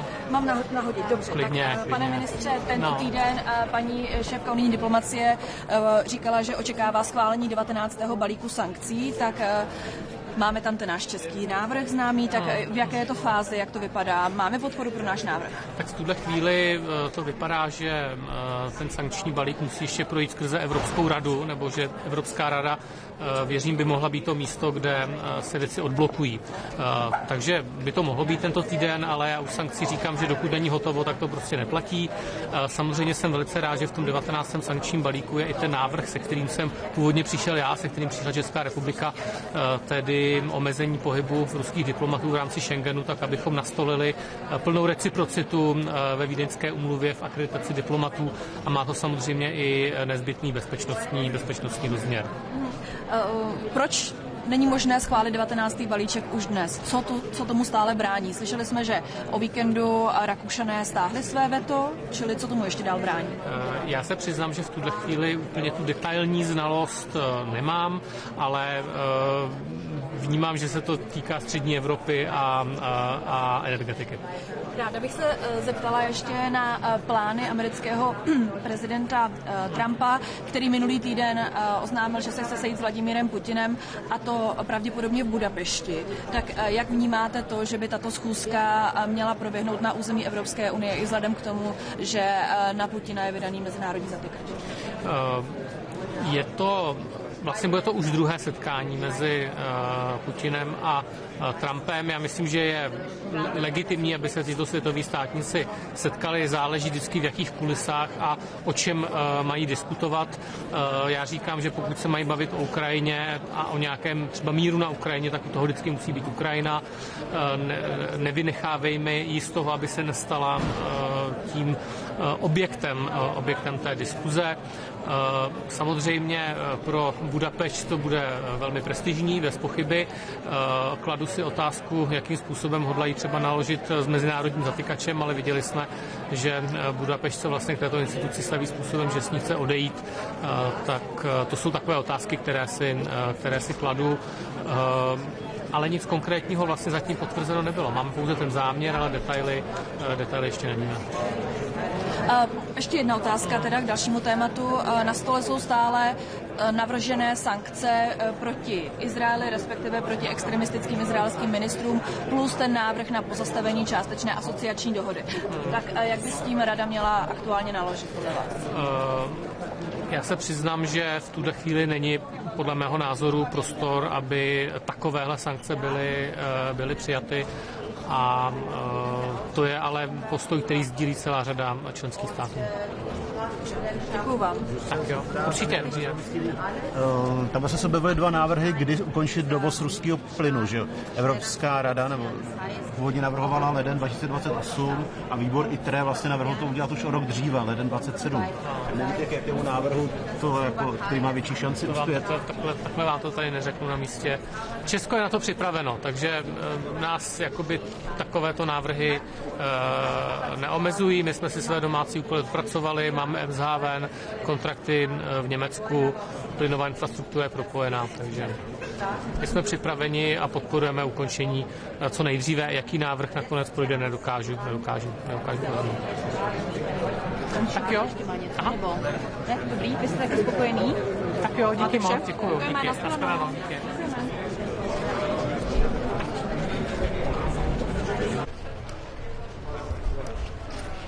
Good morning to everybody. Today is an important day, so we are to decide to stop energy imports for Russia. And I feel positive. The Danish presidency has done a really good job. And this is really the time to stop what we did stop already in 2022. Importing energy is fueling Russia's war machine, which makes incredible damage to people in Ukraine, helps Russia to wage a war in the continent of Europe. And that's why I think it's really important that we came to this conclusion, and we will make this decision today to stop the energy imports from Russia once and for all. Thank you very much. Just a question on the from the Swedish radio. We've seen some countries actually importing much more LNG from Russia than they used to, and also we have two countries, Hungary and Slovakia, buying quite a lot of Russian oil. What are your views on that? I mean, that has to stop on LNG. There are plenty of alternatives available on the market. I think it's also a question about where your heart is, because it's also a question about the values, and as I said, it's about funding Russia's war machine. So the sooner it stops, the weaker will be Russia in the battlefield, which will help Ukraine to win the war. And Hungary and Slovakia, I mean, did you have an exception to the sanctions, but they could actually buy from Croatia, as I understand it? When it comes to the oil. Yeah, but it also goes for oil, so we need to stop oil as well. So that is a matter of principle. Thank you. Good morning. The Romanian delegation is the State Secretary, Mr. Cristian Bușoi. Hello, I'm very honored to represent Romania as State Secretary coordinating European International Affairs and former chair of the ITRE Committee in the European Parliament. Today it's a very important day as we send a very strong signal through Repower EU regulation. We aim to demonstrate once again the support for Ukraine and the strong decision to phase out Russian imports of natural gas. And also we welcome the European Parliament vote that sends also a strong signal in this regard. Then on electrification, Romania continues to see that we need a more integrated and interconnected EU energy market, and we need to continue and even enhance the interconnections. The Central and East European countries are still suffering from the lack of interconnections. We still experience high energy prices, and this is a critical aspect for Romania also. So we need to continue a genuine electricity market in the EU. Finally, regional security, the support for Ukraine and Republic of Moldova. You know well, Republic of Moldova is extremely important for Romania. We welcome the result of the last parliamentary elections, and clearly we need to continue to support the integration of Ukraine and Republic of Moldova with the EU energy system. Building interconnections with the Republic of Moldova is a priority for investments in Romania in the energy field, and the cooperation and the support that European institutions, European Commission, European Member States is giving to Republic of Moldova is very much welcomed. Last but not least, the need for simplification in the energy field, EU legislation simplification, as we need to make the implementation of the legislation more feasible. Here, in particular, Romania is strongly supports and advocate for the simplification of the methane emission regulation, as today the administrative burden are unnecessary, do not bring significant progress, but represents a significant cost that once again is unnecessary. So we need to include the methane regulation among the simplification legislation that European Commission is preparing. Thank you so much. Vă așteptați ca reuniunea ministerială de astăzi să propulseze tema deschiderii negocierilor cu Republica Moldova pe capitole la următorul Consiliu European? Ne așteptăm ca astăzi, ca și în multe alte momente, Consiliul să dea un sprijin clar Republicii Moldova. În ceea ce privește chestiunea legată de capitol de negociere, sigur, sunt foarte multe chestiuni tehnice pe care Comisia Europeană le urmărește. Semnalul politic este foarte clar. Suntem în contact apropiat cu ministrul Junghetu, cu echipa domniei sale. Sigur că în Republica Moldova curând va fi un nou guvern, dar e foarte probabil ca o parte dintre miniștrii performanți să rămână și în nou guvern. Echipele noastre se coordonează și în ceea ce privește acquis-ul comunitar și în ceea ce privește anumite aspecte legate de implementarea legislației europene. Sigur că experiența României de dinainte de 2007 nu este atât de relevantă, pentru că legislația în materie de energie în Uniunea Europeană astăzi este mult mai mare, mai stufoasă, mai consistentă decât era cu mult timp înainte. Astăzi avem cu adevărat o legislație puternică în domeniul energiei. Deci sper ca, în funcție și de discuțiile tehnice și de cât de pregătită este Republica Moldova, să mergem foarte accelerat în ceea ce privește integrarea și închiderea unor capitole. Mulțumesc. Sorry for the question was in Romania. Thank you so much.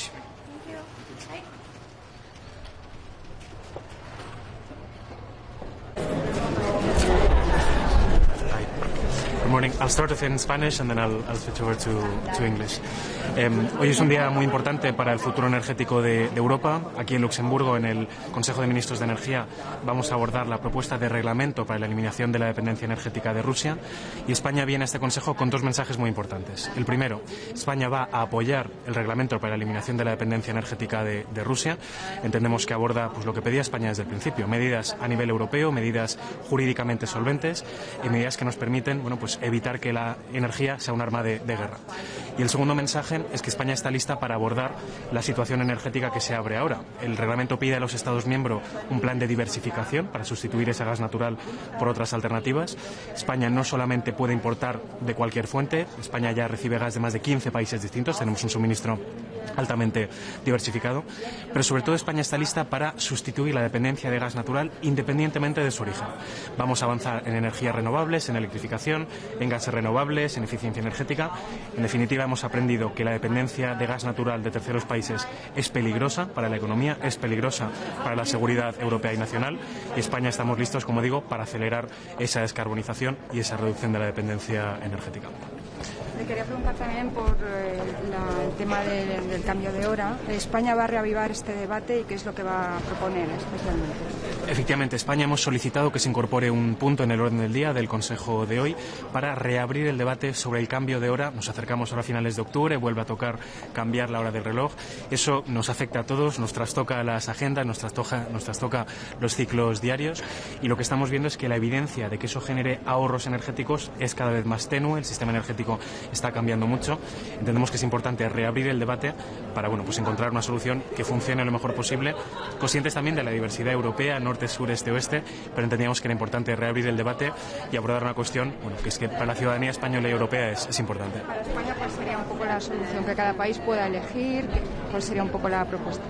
Es importante ir coordinados. De hecho, el cambio de hora no está a la libre elección de cada Estado miembro, está regulado a nivel europeo. Entendemos que necesitamos una respuesta europea. El Parlamento Europeo ya se posicionó, de hecho, en su momento a favor de dejar de cambiar el horario en verano y en invierno. España entendemos que tenemos que retomar ese debate con el máximo consenso para facilitar que vayamos todos a la una, ¿no? Tomemos todos la misma decisión o la decisión la más parecida posible. Para España, ¿cuál sería la elección? Yo creo que es necesario escuchar, hay un montón de perspectivas, cada sector de la economía, cada parte incluso de la geografía tendrá ahí sus particularidades. Lo importante es que veamos que a nivel europeo podemos abrir camino con esta reflexión. In the 19th sanction package, European Commission proposed to end import of Russian LNG already in the beginning of 2027. Is it a problem for Spain? Spain very much welcomes the 19th sanctions package. For Spain, it's a very good news that we have both the repower regulation and the sanctions package. From the start, Spain understood that we need European-wide measures that are legally sound, and we understand that these two packages, the sanctions package and the repower regulation, address this issue. So we understand, and we are working with our European colleagues to make sure that both packages can be successful as soon as possible. And are you happy with the repower text as it stands? Yes, so Spain is happy to support the repower package today. We understand that it's European level, it's consistent with the sanctions package that's on the table at the same time. We understand that it's legally robust as it stands at the moment, so today Spain will be supporting indeed that repower package. And in negotiations with Parliament, would Spain be okay with accelerating the timeline which is currently the European Parliament? Well, indeed, for example, in the sanctions package, as you know, the LNG is being brought forward 1 year, and we understand with what we see from the LNG market that is viable, that would make sense.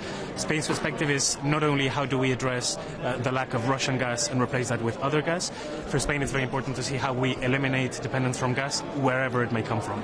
We've learned that external dependence from any single country is not a good idea, so we understand there's plenty of room for advancing in renewables, electrification, renewable gases as well. So in the diversification plan that member states such as Spain have to put forward, we'll be making a lot of effort in those perspectives as well. So not just replacing Russian gas with gas from other origins, but replacing gas overall. ¿nos puede decir un poco más sobre la reunión de los Friends of Renewables de esta mañana? Esta mañana España e Irlanda han copresidido una reunión de países afines, unos 14 Estados miembros, que entendemos que la transición energética tiene que basarse sobre todo en las energías renovables, o en gran parte en las energías renovables. Hemos compartido posiciones, hemos adelantado las posiciones o las ideas de cada Estado miembro con respecto al Grids Package, ese paquete de redes que la Comisión Europea va a presentar previsiblemente antes de final de año, y hemos compartido un poco las perspectivas con respecto a hoy. Hoy vamos a hablar, además del paquete de gas ruso, vamos a hablar también de electrificación, y ha habido un gran consenso en la sala sobre la importancia de la electrificación, las interconexiones europeas y de tener normas similares a nivel europeo en lo que tiene que ver con las redes eléctricas, porque es fundamental para esta transición energética. Great. Thank you very much. Muchas gracias.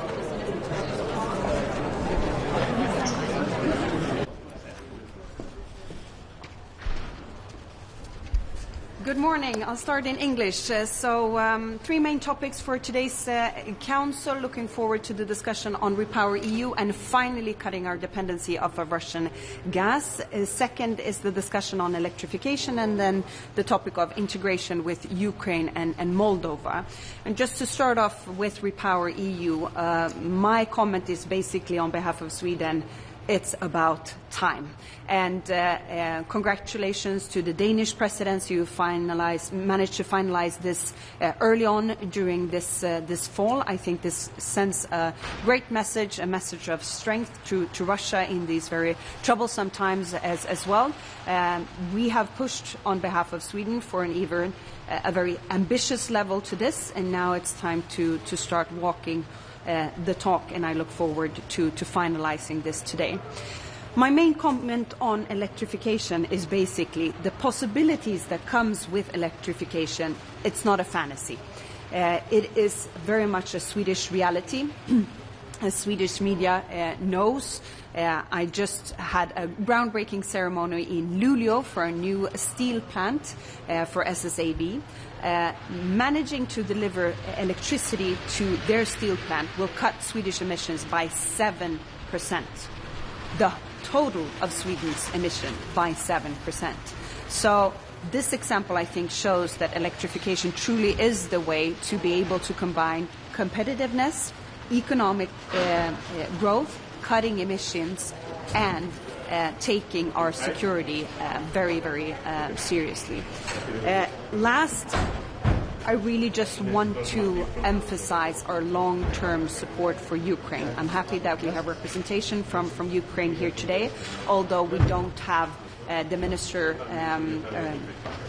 himself present today because of the last few days' horrible attacks on the energy system of Ukraine once again.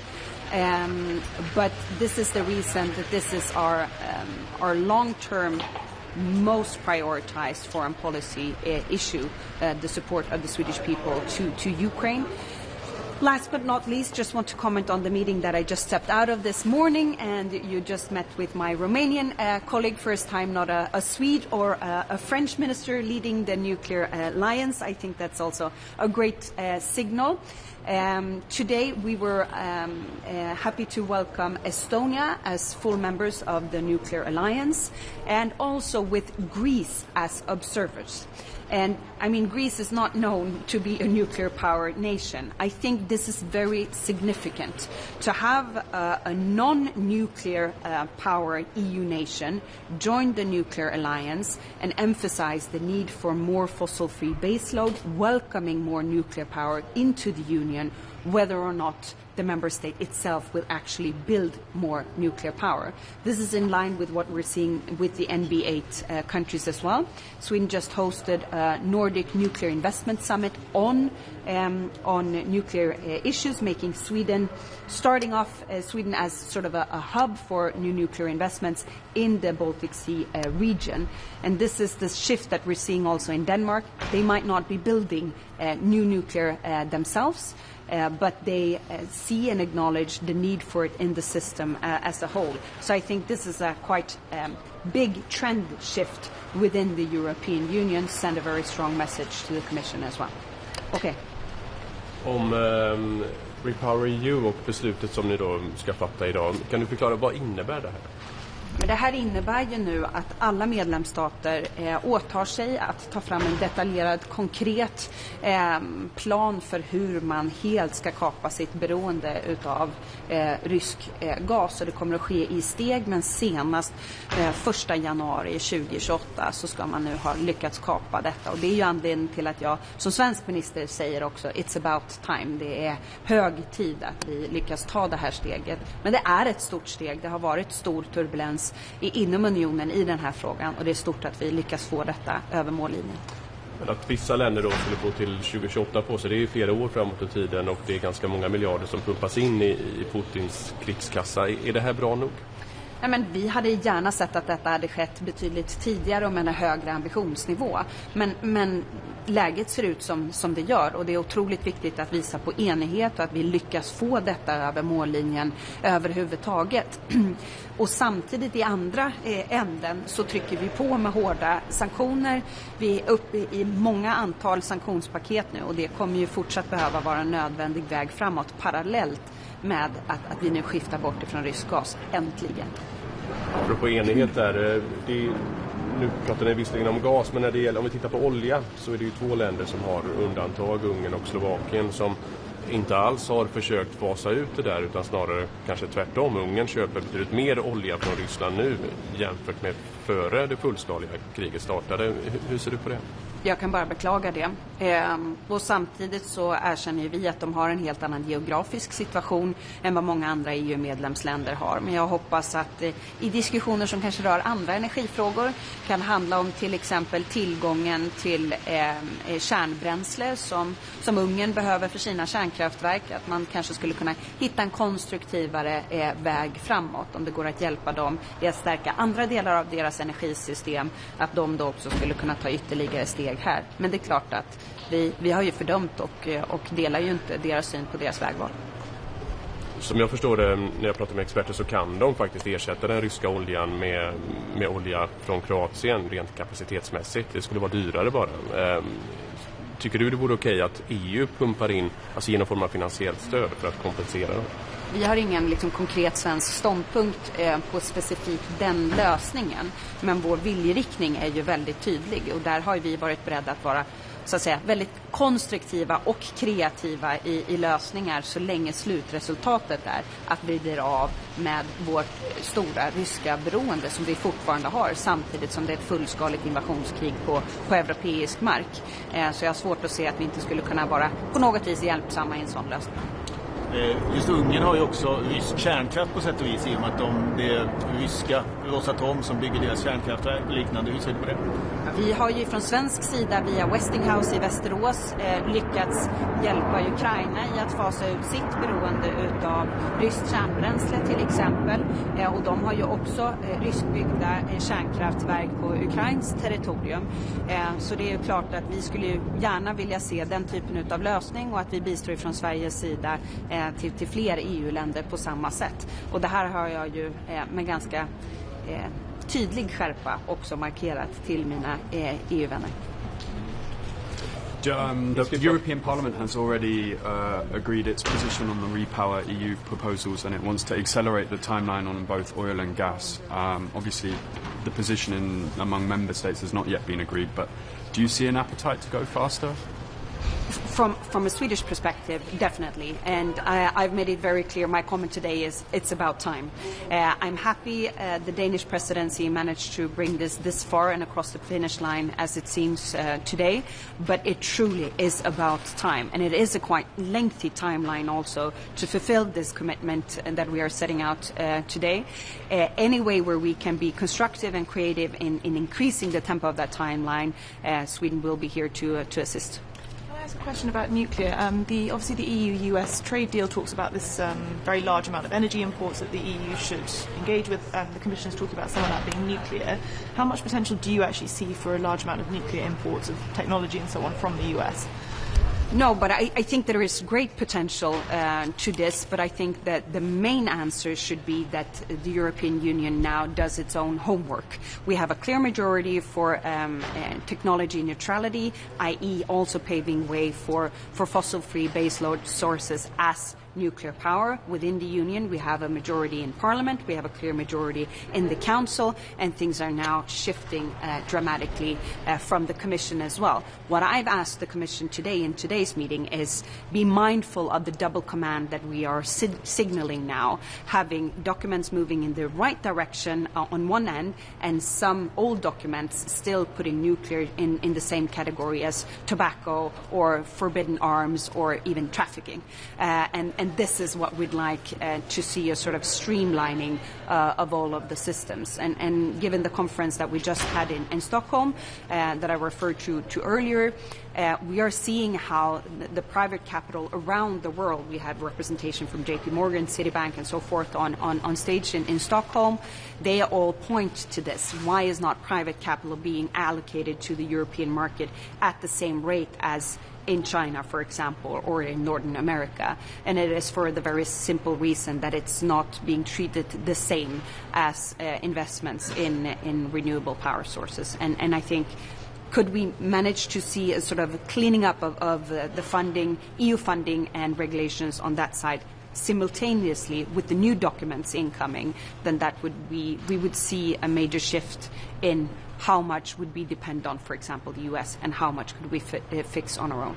Okay. On a separate topic also, what is your response to the reports that Germany will stick with its single bidding zone? Well, so this is not something that I could control. I could not command Germany to do otherwise. But I mean, it's very clear we are holding the Hansa Power Bridge, a new large interconnector to Germany, for the very fact that they are not adding more baseload to the system, which means we're not getting as much as we could have possibly gotten out of the grid connection that we could do. It would be very costly in relation to what we could get in return. We are the number one country within the European Union that imports the least and that exports the most to the system. So it truly is, if the Commission is now asking all of us to interconnect even more, Sweden is the one country that is probably the most interconnected with other nations, what's in it for us?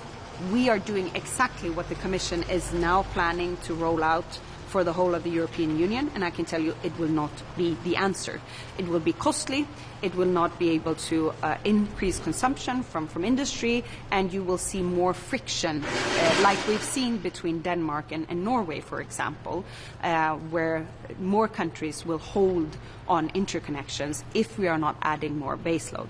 I'm very happy and welcoming of the leadership of Katharina Reiche, and the way she's navigating the energy issues. But of course, we would like to see more bidding zones in Germany, and I myself would like to be able to move to one bidding zone in the future for Sweden, because this has caused a massive friction between the northern part and the southern part of Sweden. But the answer to this is I do my homework and add more baseload to my system.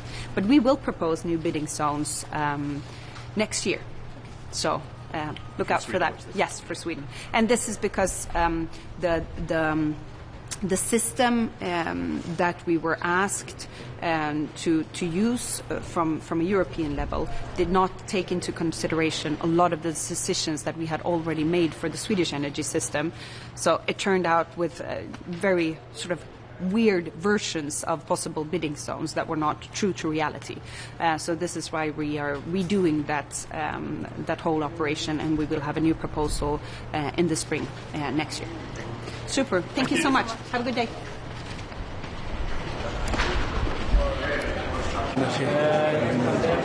Zdravím, přeju vám hezké dopoledne. Tak hezké dopoledne. My jsme dneska začali jednáním Jaderné aliance, jejíž je Česká republika aktivním členem. A ten dnešní meeting, který trval hodinu, tak byl tedy nejenom o otázce taxonomie, ale já jsem vlastně v tom meetingu zmiňoval, že Česká republika, jakožto věřím a cítím to i z debaty těch ostatních států, pro které je jaderná energetika atraktivní, je, že my v Evropě potřebujeme opravdu reálně stavět nové jaderné zdroje. Potřebujeme nové zdroje energie, tedy ten náš tlak České republiky, tak jako i v jiných tématech, je být opravdu více konkrétní, méně různých nařízení, politických překážek, ale prostě hledat na té evropské úrovni učinit takové kroky, aby se prostě reálně v Evropě stavělo. Problémem Evropy podle mého názoru je, že prostě bohužel ty vnitřní bariéry jsou často velmi velké a spíše potřebujeme stavět konkrétní projekty. Jednali jsme také o takových věcech, jako je, že by byla nutná hledat shodu na úrovni Evropy na evropském producentovi jaderného paliva, protože pořád řada jaderných elektráren je závislá vlastně na základních energetických zdrojích vlastně z Ruska, a to vlastně i na samotném uranu, který je pak potom přepracováván tedy do těch konečných, řekněme, palivových produktů tyčí, když to jako zjednoduším. My bychom potřebovali spíše od toho Ruska se odstřihnout tedy vlastně kompletně. Za nás potom bylo i důležité zmínit i otázku, nebo to zmiňovalo i Švédsko, je nejenom tedy otázka stavby nových zdrojů, ale vidíme to tak, že to není jenom otázka investic do nových zdrojů energie, ale samozřejmě i do většího propojování Evropy v otázce tedy energetických soustav, což my jako transportní země určitě podporujeme, že to není jenom otázka investic do těch takzvaně předávacích bodů na hranicích, ale určitě i v otázkách budoucího financování evropských projektů v oblasti energetiky by bylo vhodné, abychom financovali právě i projekty, které si týkají, řekněme, i toho vnitrozemí, aby energie vlastně skrz Evropu dokázala proudit, a tím ve finále dokážeme i tím společnou cestou nebo společným přístupem i tedy snižovat cenu energie v Evropě jako takové, protože například švédská ministryně hovořila již o tom, že Švédsko je v situaci, kdy má mnohdy velký přebytek energie a bylo by celkem vhodné, kdyby našla vlastně další partnery v Evropě na její využití, což v současné době při soustavách, které ne mnohdy jsou úplně jako propustné, je tedy reálně možné. Tím dalším jednáním, které nás čeká za chviličku, je tedy jednání tedy samotné Rady pro oblast energetiky. Pro nás je tam velmi důležitý hned ten první bod, což je téma tedy odstřižení se tedy od Ruska v otázkách plynu. Česká republika v tomto vystupuje velmi aktivně, protože my jsme vlastně udělali takové technologické kroky, aby to u nás technicky bylo možné. Očekáváme určité vystupování ze strany Maďarska nebo Slovenska, kde to technicky možné až tak není, ale ostatní státy, tak jak to vnímám, tak tam ta nálada je taková, že podpořit vlastně tuto iniciativu, aby tedy Evropa se jasně odstřihla tedy od ruského plynu. To, co my jako Česká republika, já jsem to své slovenské kolegyni nabízel několikrát, naposledy, když jsme se setkali před 14 dny v Bratislavě na Evropském jaderném fóru, kdy jsme spolu seděli vlastně na večeři, tak jsem opětovně nabídl, že pokud Slovensko bude potřebovat, řekněme, těsnější spolupráci s Českou republikou, tak Česká republika je na to připravena. Takže, pane ministře, připouštíte, že ty obavy Slovenska a Maďarska jsou relevantní, že se jim můžou výrazně zdražit energie, že mohou mít problémy s dodávkami? Tak relevantní jsou, ale bohužel si potom jako kladně otázku, proč tyto státy v těch předchozích letech na to nereagovaly tak, jako na to reagovala Česká republika. My sami jsme na to reagovali, zmodernizovali jsme ropovod TAL, zajistili jsme si plynové zásobníky a tak dále a tak dále. Tedy ano, ty obavy jsou relevantní, ale podle mého názoru jsou technicky řešitelné a Česká republika je připravená v tomto případě primárně Slovensku tedy pomoci, že pokud by se i Slovensko rozhodlo tedy odstřihnout v dodávkách plynu tedy od Ruska, tak naše infrastruktura to umožňuje. Zároveň je na stole 19. balík sankcí, který počítá s dřívějším ještě ukončením dodávek ruského LNG už od začátku roku 2027. Tak to vnímáte jak tento návrh? Já ho podporuji, protože Rusko vede válku proti nám samotným a abychom my prodlužovali financování ruské války proti Evropě, tak mě to nedává smysl, proto my musíme dělat takové kroky, abychom skrze energetické suroviny dále nefinancovali válku proti nám samotným, takže já ho podporuji. Má šanci projít ten návrh výboru ITRE, aby vlastně se zkrátila i ten termín pro dovoz potrubního plynu na leden 27? Nedokážu na to, uvidím, jak ta debata bude probíhat, ale já osobně bych to uvítal. Jak je na tom aktuálně Česká republika, pane ministře, kdybyste nám mohl připomenout, odkud my čerpáme plyn a jestli ještě máme nějaké dodávky z Ruska? Tak Česká republika jako taková neodebírá plyn z Ruska, i když můžeme očekávat nebo můžeme spekulovat, že nějakým způsobem některými kanály přes různé překupníky se ten plyn do Evropy, ruský plyn stále nějakým způsobem dostává, ale pokud mohu hovořit za Českou republiku jako takovou, tak my ruský plyn neodebíráme. Děkujeme. Tak jo, my taky děkujeme. Tak jo, hezký den. Hezký den. I'm really pleased to be here, looking forward to the Energy Council today, which is a critical one. I've just come from co-chairing a meeting of the Friends of the Renewables. We've 15 member states co-chaired with myself and Spain. just obviously engaging with the Commission in relation to the upcoming grids package, which is going to be critical for all our citizens to enable us to expand the renewable sector, to drive affordability, which is really critical. I think we need to ensure that we tackle the challenges of energy affordability, but then obviously grid resilience and interconnection between our states. There was significant contributions as well from islanded nations too, and nations in more peripheral geographical areas. So it was a good meeting, and we've agreed actually to work forward on a non-paper as a group as well to help us work together on the areas of common interest, which are many. And very little disagreement, if any, actually this morning with regard to the priority areas. And then obviously the Commission has Ireland's full support in relation to the Repower EU proposals about further reducing and eliminating the reliance on Russian gas. Ireland continues to condemn, as all other member states do, the brutal invasion of Ukraine, and Russia should not in any way, shape or form profit from European Union states in relation to energy sales, and particularly in the area of gas. So we're fully supportive of the Commission's position on that, and looking forward to talking indeed with Commissioner Jorgensen in that regard. And how are you anticipating negotiations with Parliament, because they have a deadline that's before one of the Council? So what's negotiations in relation to? Repower EU, sorry. Yeah, no, I think, look, there's been engagement with Parliament. I think, in fairness, today is an important step that we get the support of the Energy Council, and I'd expect that support to be granted by the vast bulk, if not all. I know there's a couple of member states may have differing opinions, but I think it's really clear that energy ministers across the European Union speak with one voice in this regard and support the Commission and their proposals. Parliament obviously respect their own role that they have within this too. Thanks.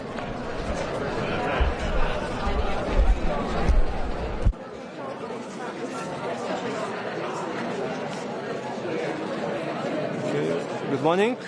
So from the Lithuanian point of view, first of all, we would like to condemn the brutal attacks of Russia towards Ukraine energy infrastructure, towards the critical energy infrastructure ahead of winter. This is really the terroristic attacks. And at the same time, we condemn the members who are still buying Russian gas.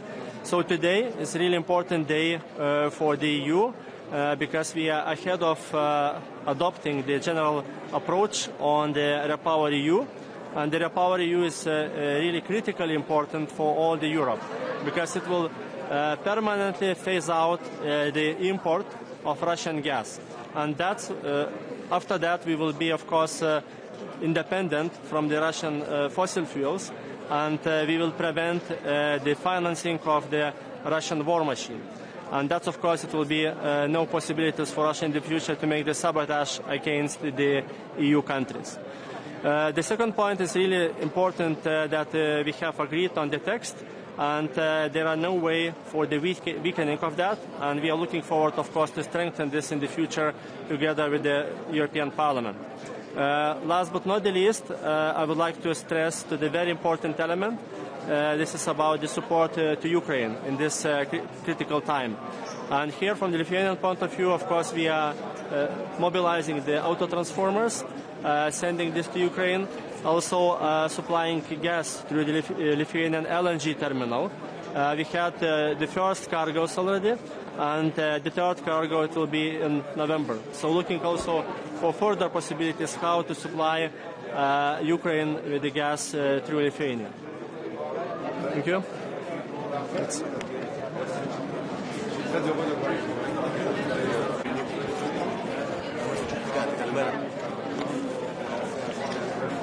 Είμαστε έτοιμοι.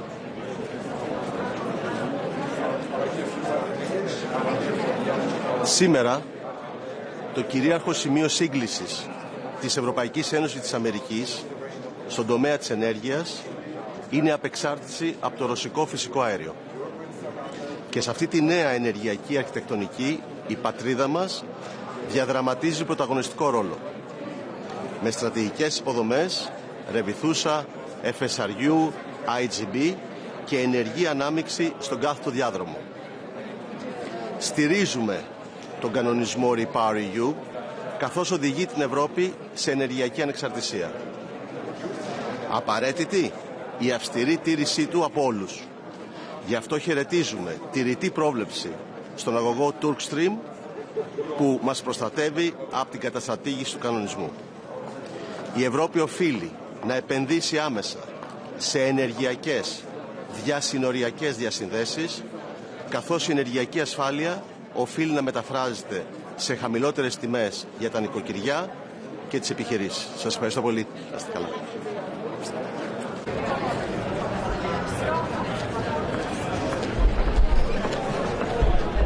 Good morning. It's very good to be here for the Energy Council meeting. I think we have very important issues on the agenda today. The most important thing is the Repower EU package, which Finland is very much in support of. We have supported and taking this initiative very seriously. We've phased out the Russian energy altogether from being 34% of our total energy consumption to zero. And we definitely see that this is the long-term solution of being more self-sufficient in energy production, and also strengthening our competitiveness in self-sufficiency at the same time. And therefore, we definitely see that we would want to see any more compromises being made. We like this compromise made by the Commission, a good compromise that we can go forward with. Remind everyone that this is the permanent solution to making Europe more self-sufficient, and it goes together with it complements the sanction packages that are negotiated within the foreign ministers' table. Thank you.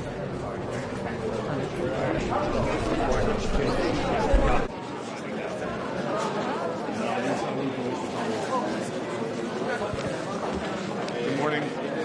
Minister will say a few words and then we'll take a few questions.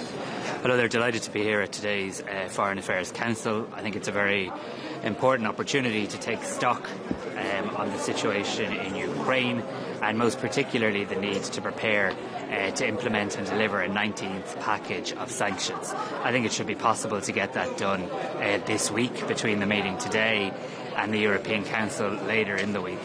It's clear that Putin only understands one language, and that is that we negotiate from a position of strength.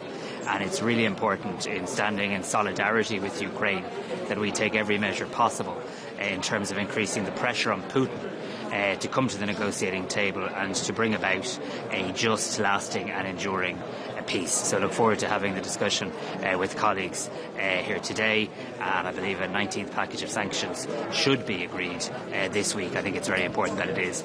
In relation to the Middle East, it's important that the ceasefire holds. It's extraordinarily important that everybody that's a party to that ceasefire exercises maximum restraint. We all know how difficult it was to get to this point where hostages were released, where aid is flowing, and where we're beginning to have conversations about what a peace plan for the Middle East can look like. I really think we need to see a very significant increase in the amount of aid getting into Gaza. We need to see the Rafah crossing opening as an absolute priority, and Ireland stands ready to do more to assist when it comes to humanitarian aid. I think it'll be important today to have a discussion about what Europe can do in terms of being a constructive voice for peace, and it's really essential now that we get on to the next phase of the peace plan. Yes, it's really good to see a ceasefire. Yes, it's vital that it's maintained, but it's also vital now that we look at all the other points in that peace plan, including how you bring about a future for Gaza, a future for Palestine, and indeed ultimately can have two states living side by side in peace and security. Minister, you have elections in your country this week. Given the dynamics at European Council and a kind of fracturing unity around some key questions of foreign policy, how important are those elections and what's at stake?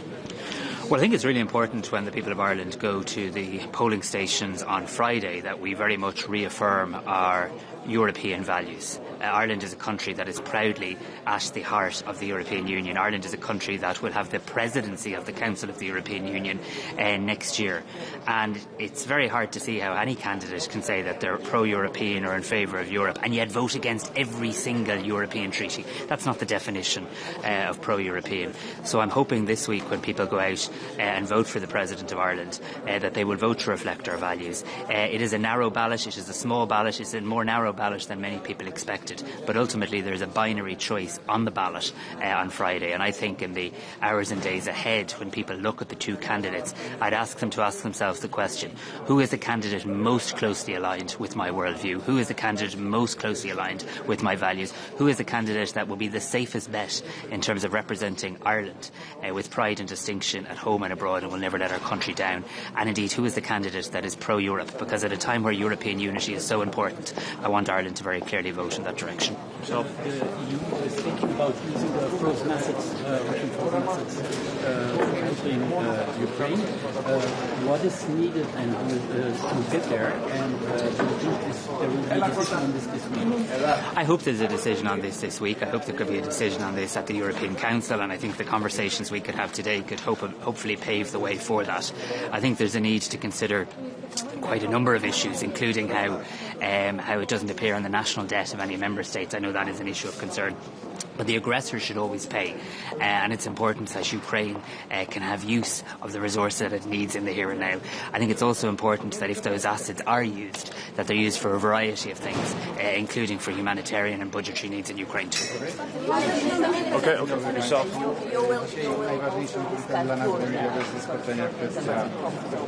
Ukrainy, jak Państwo wiecie, rozmawiamy o 19 pakiecie sankcji. Well, I'm deeply saddened by the decision made by Georgia in relation to moving away from its European journey, and I certainly hope that's something that can be revisited in the future. I wanted to see Georgia as part of the European Union, and I'm very saddened by the direction that the now Georgian government has taken Georgia in relation to that. I'm also concerned by recent developments too, so I look forward to having a chance to exchange views on this with colleagues today. What is your position that Putin will come to European territory on Friday? Dwie najważniejsze sprawy związane z Ukrainą. Poza tym będziemy rozmawiać także o sytuacji dotyczącej relacji. Yeah, I think a couple of things. I think we're hearing conflicting positions from the United States in the last few days in relation to Ukraine. I read reports of the meeting on Friday. We'll hear directly from our Ukrainian counterpart, who will be here at our meeting today. But certainly a meeting taking place on European Union soil is somewhat provocative.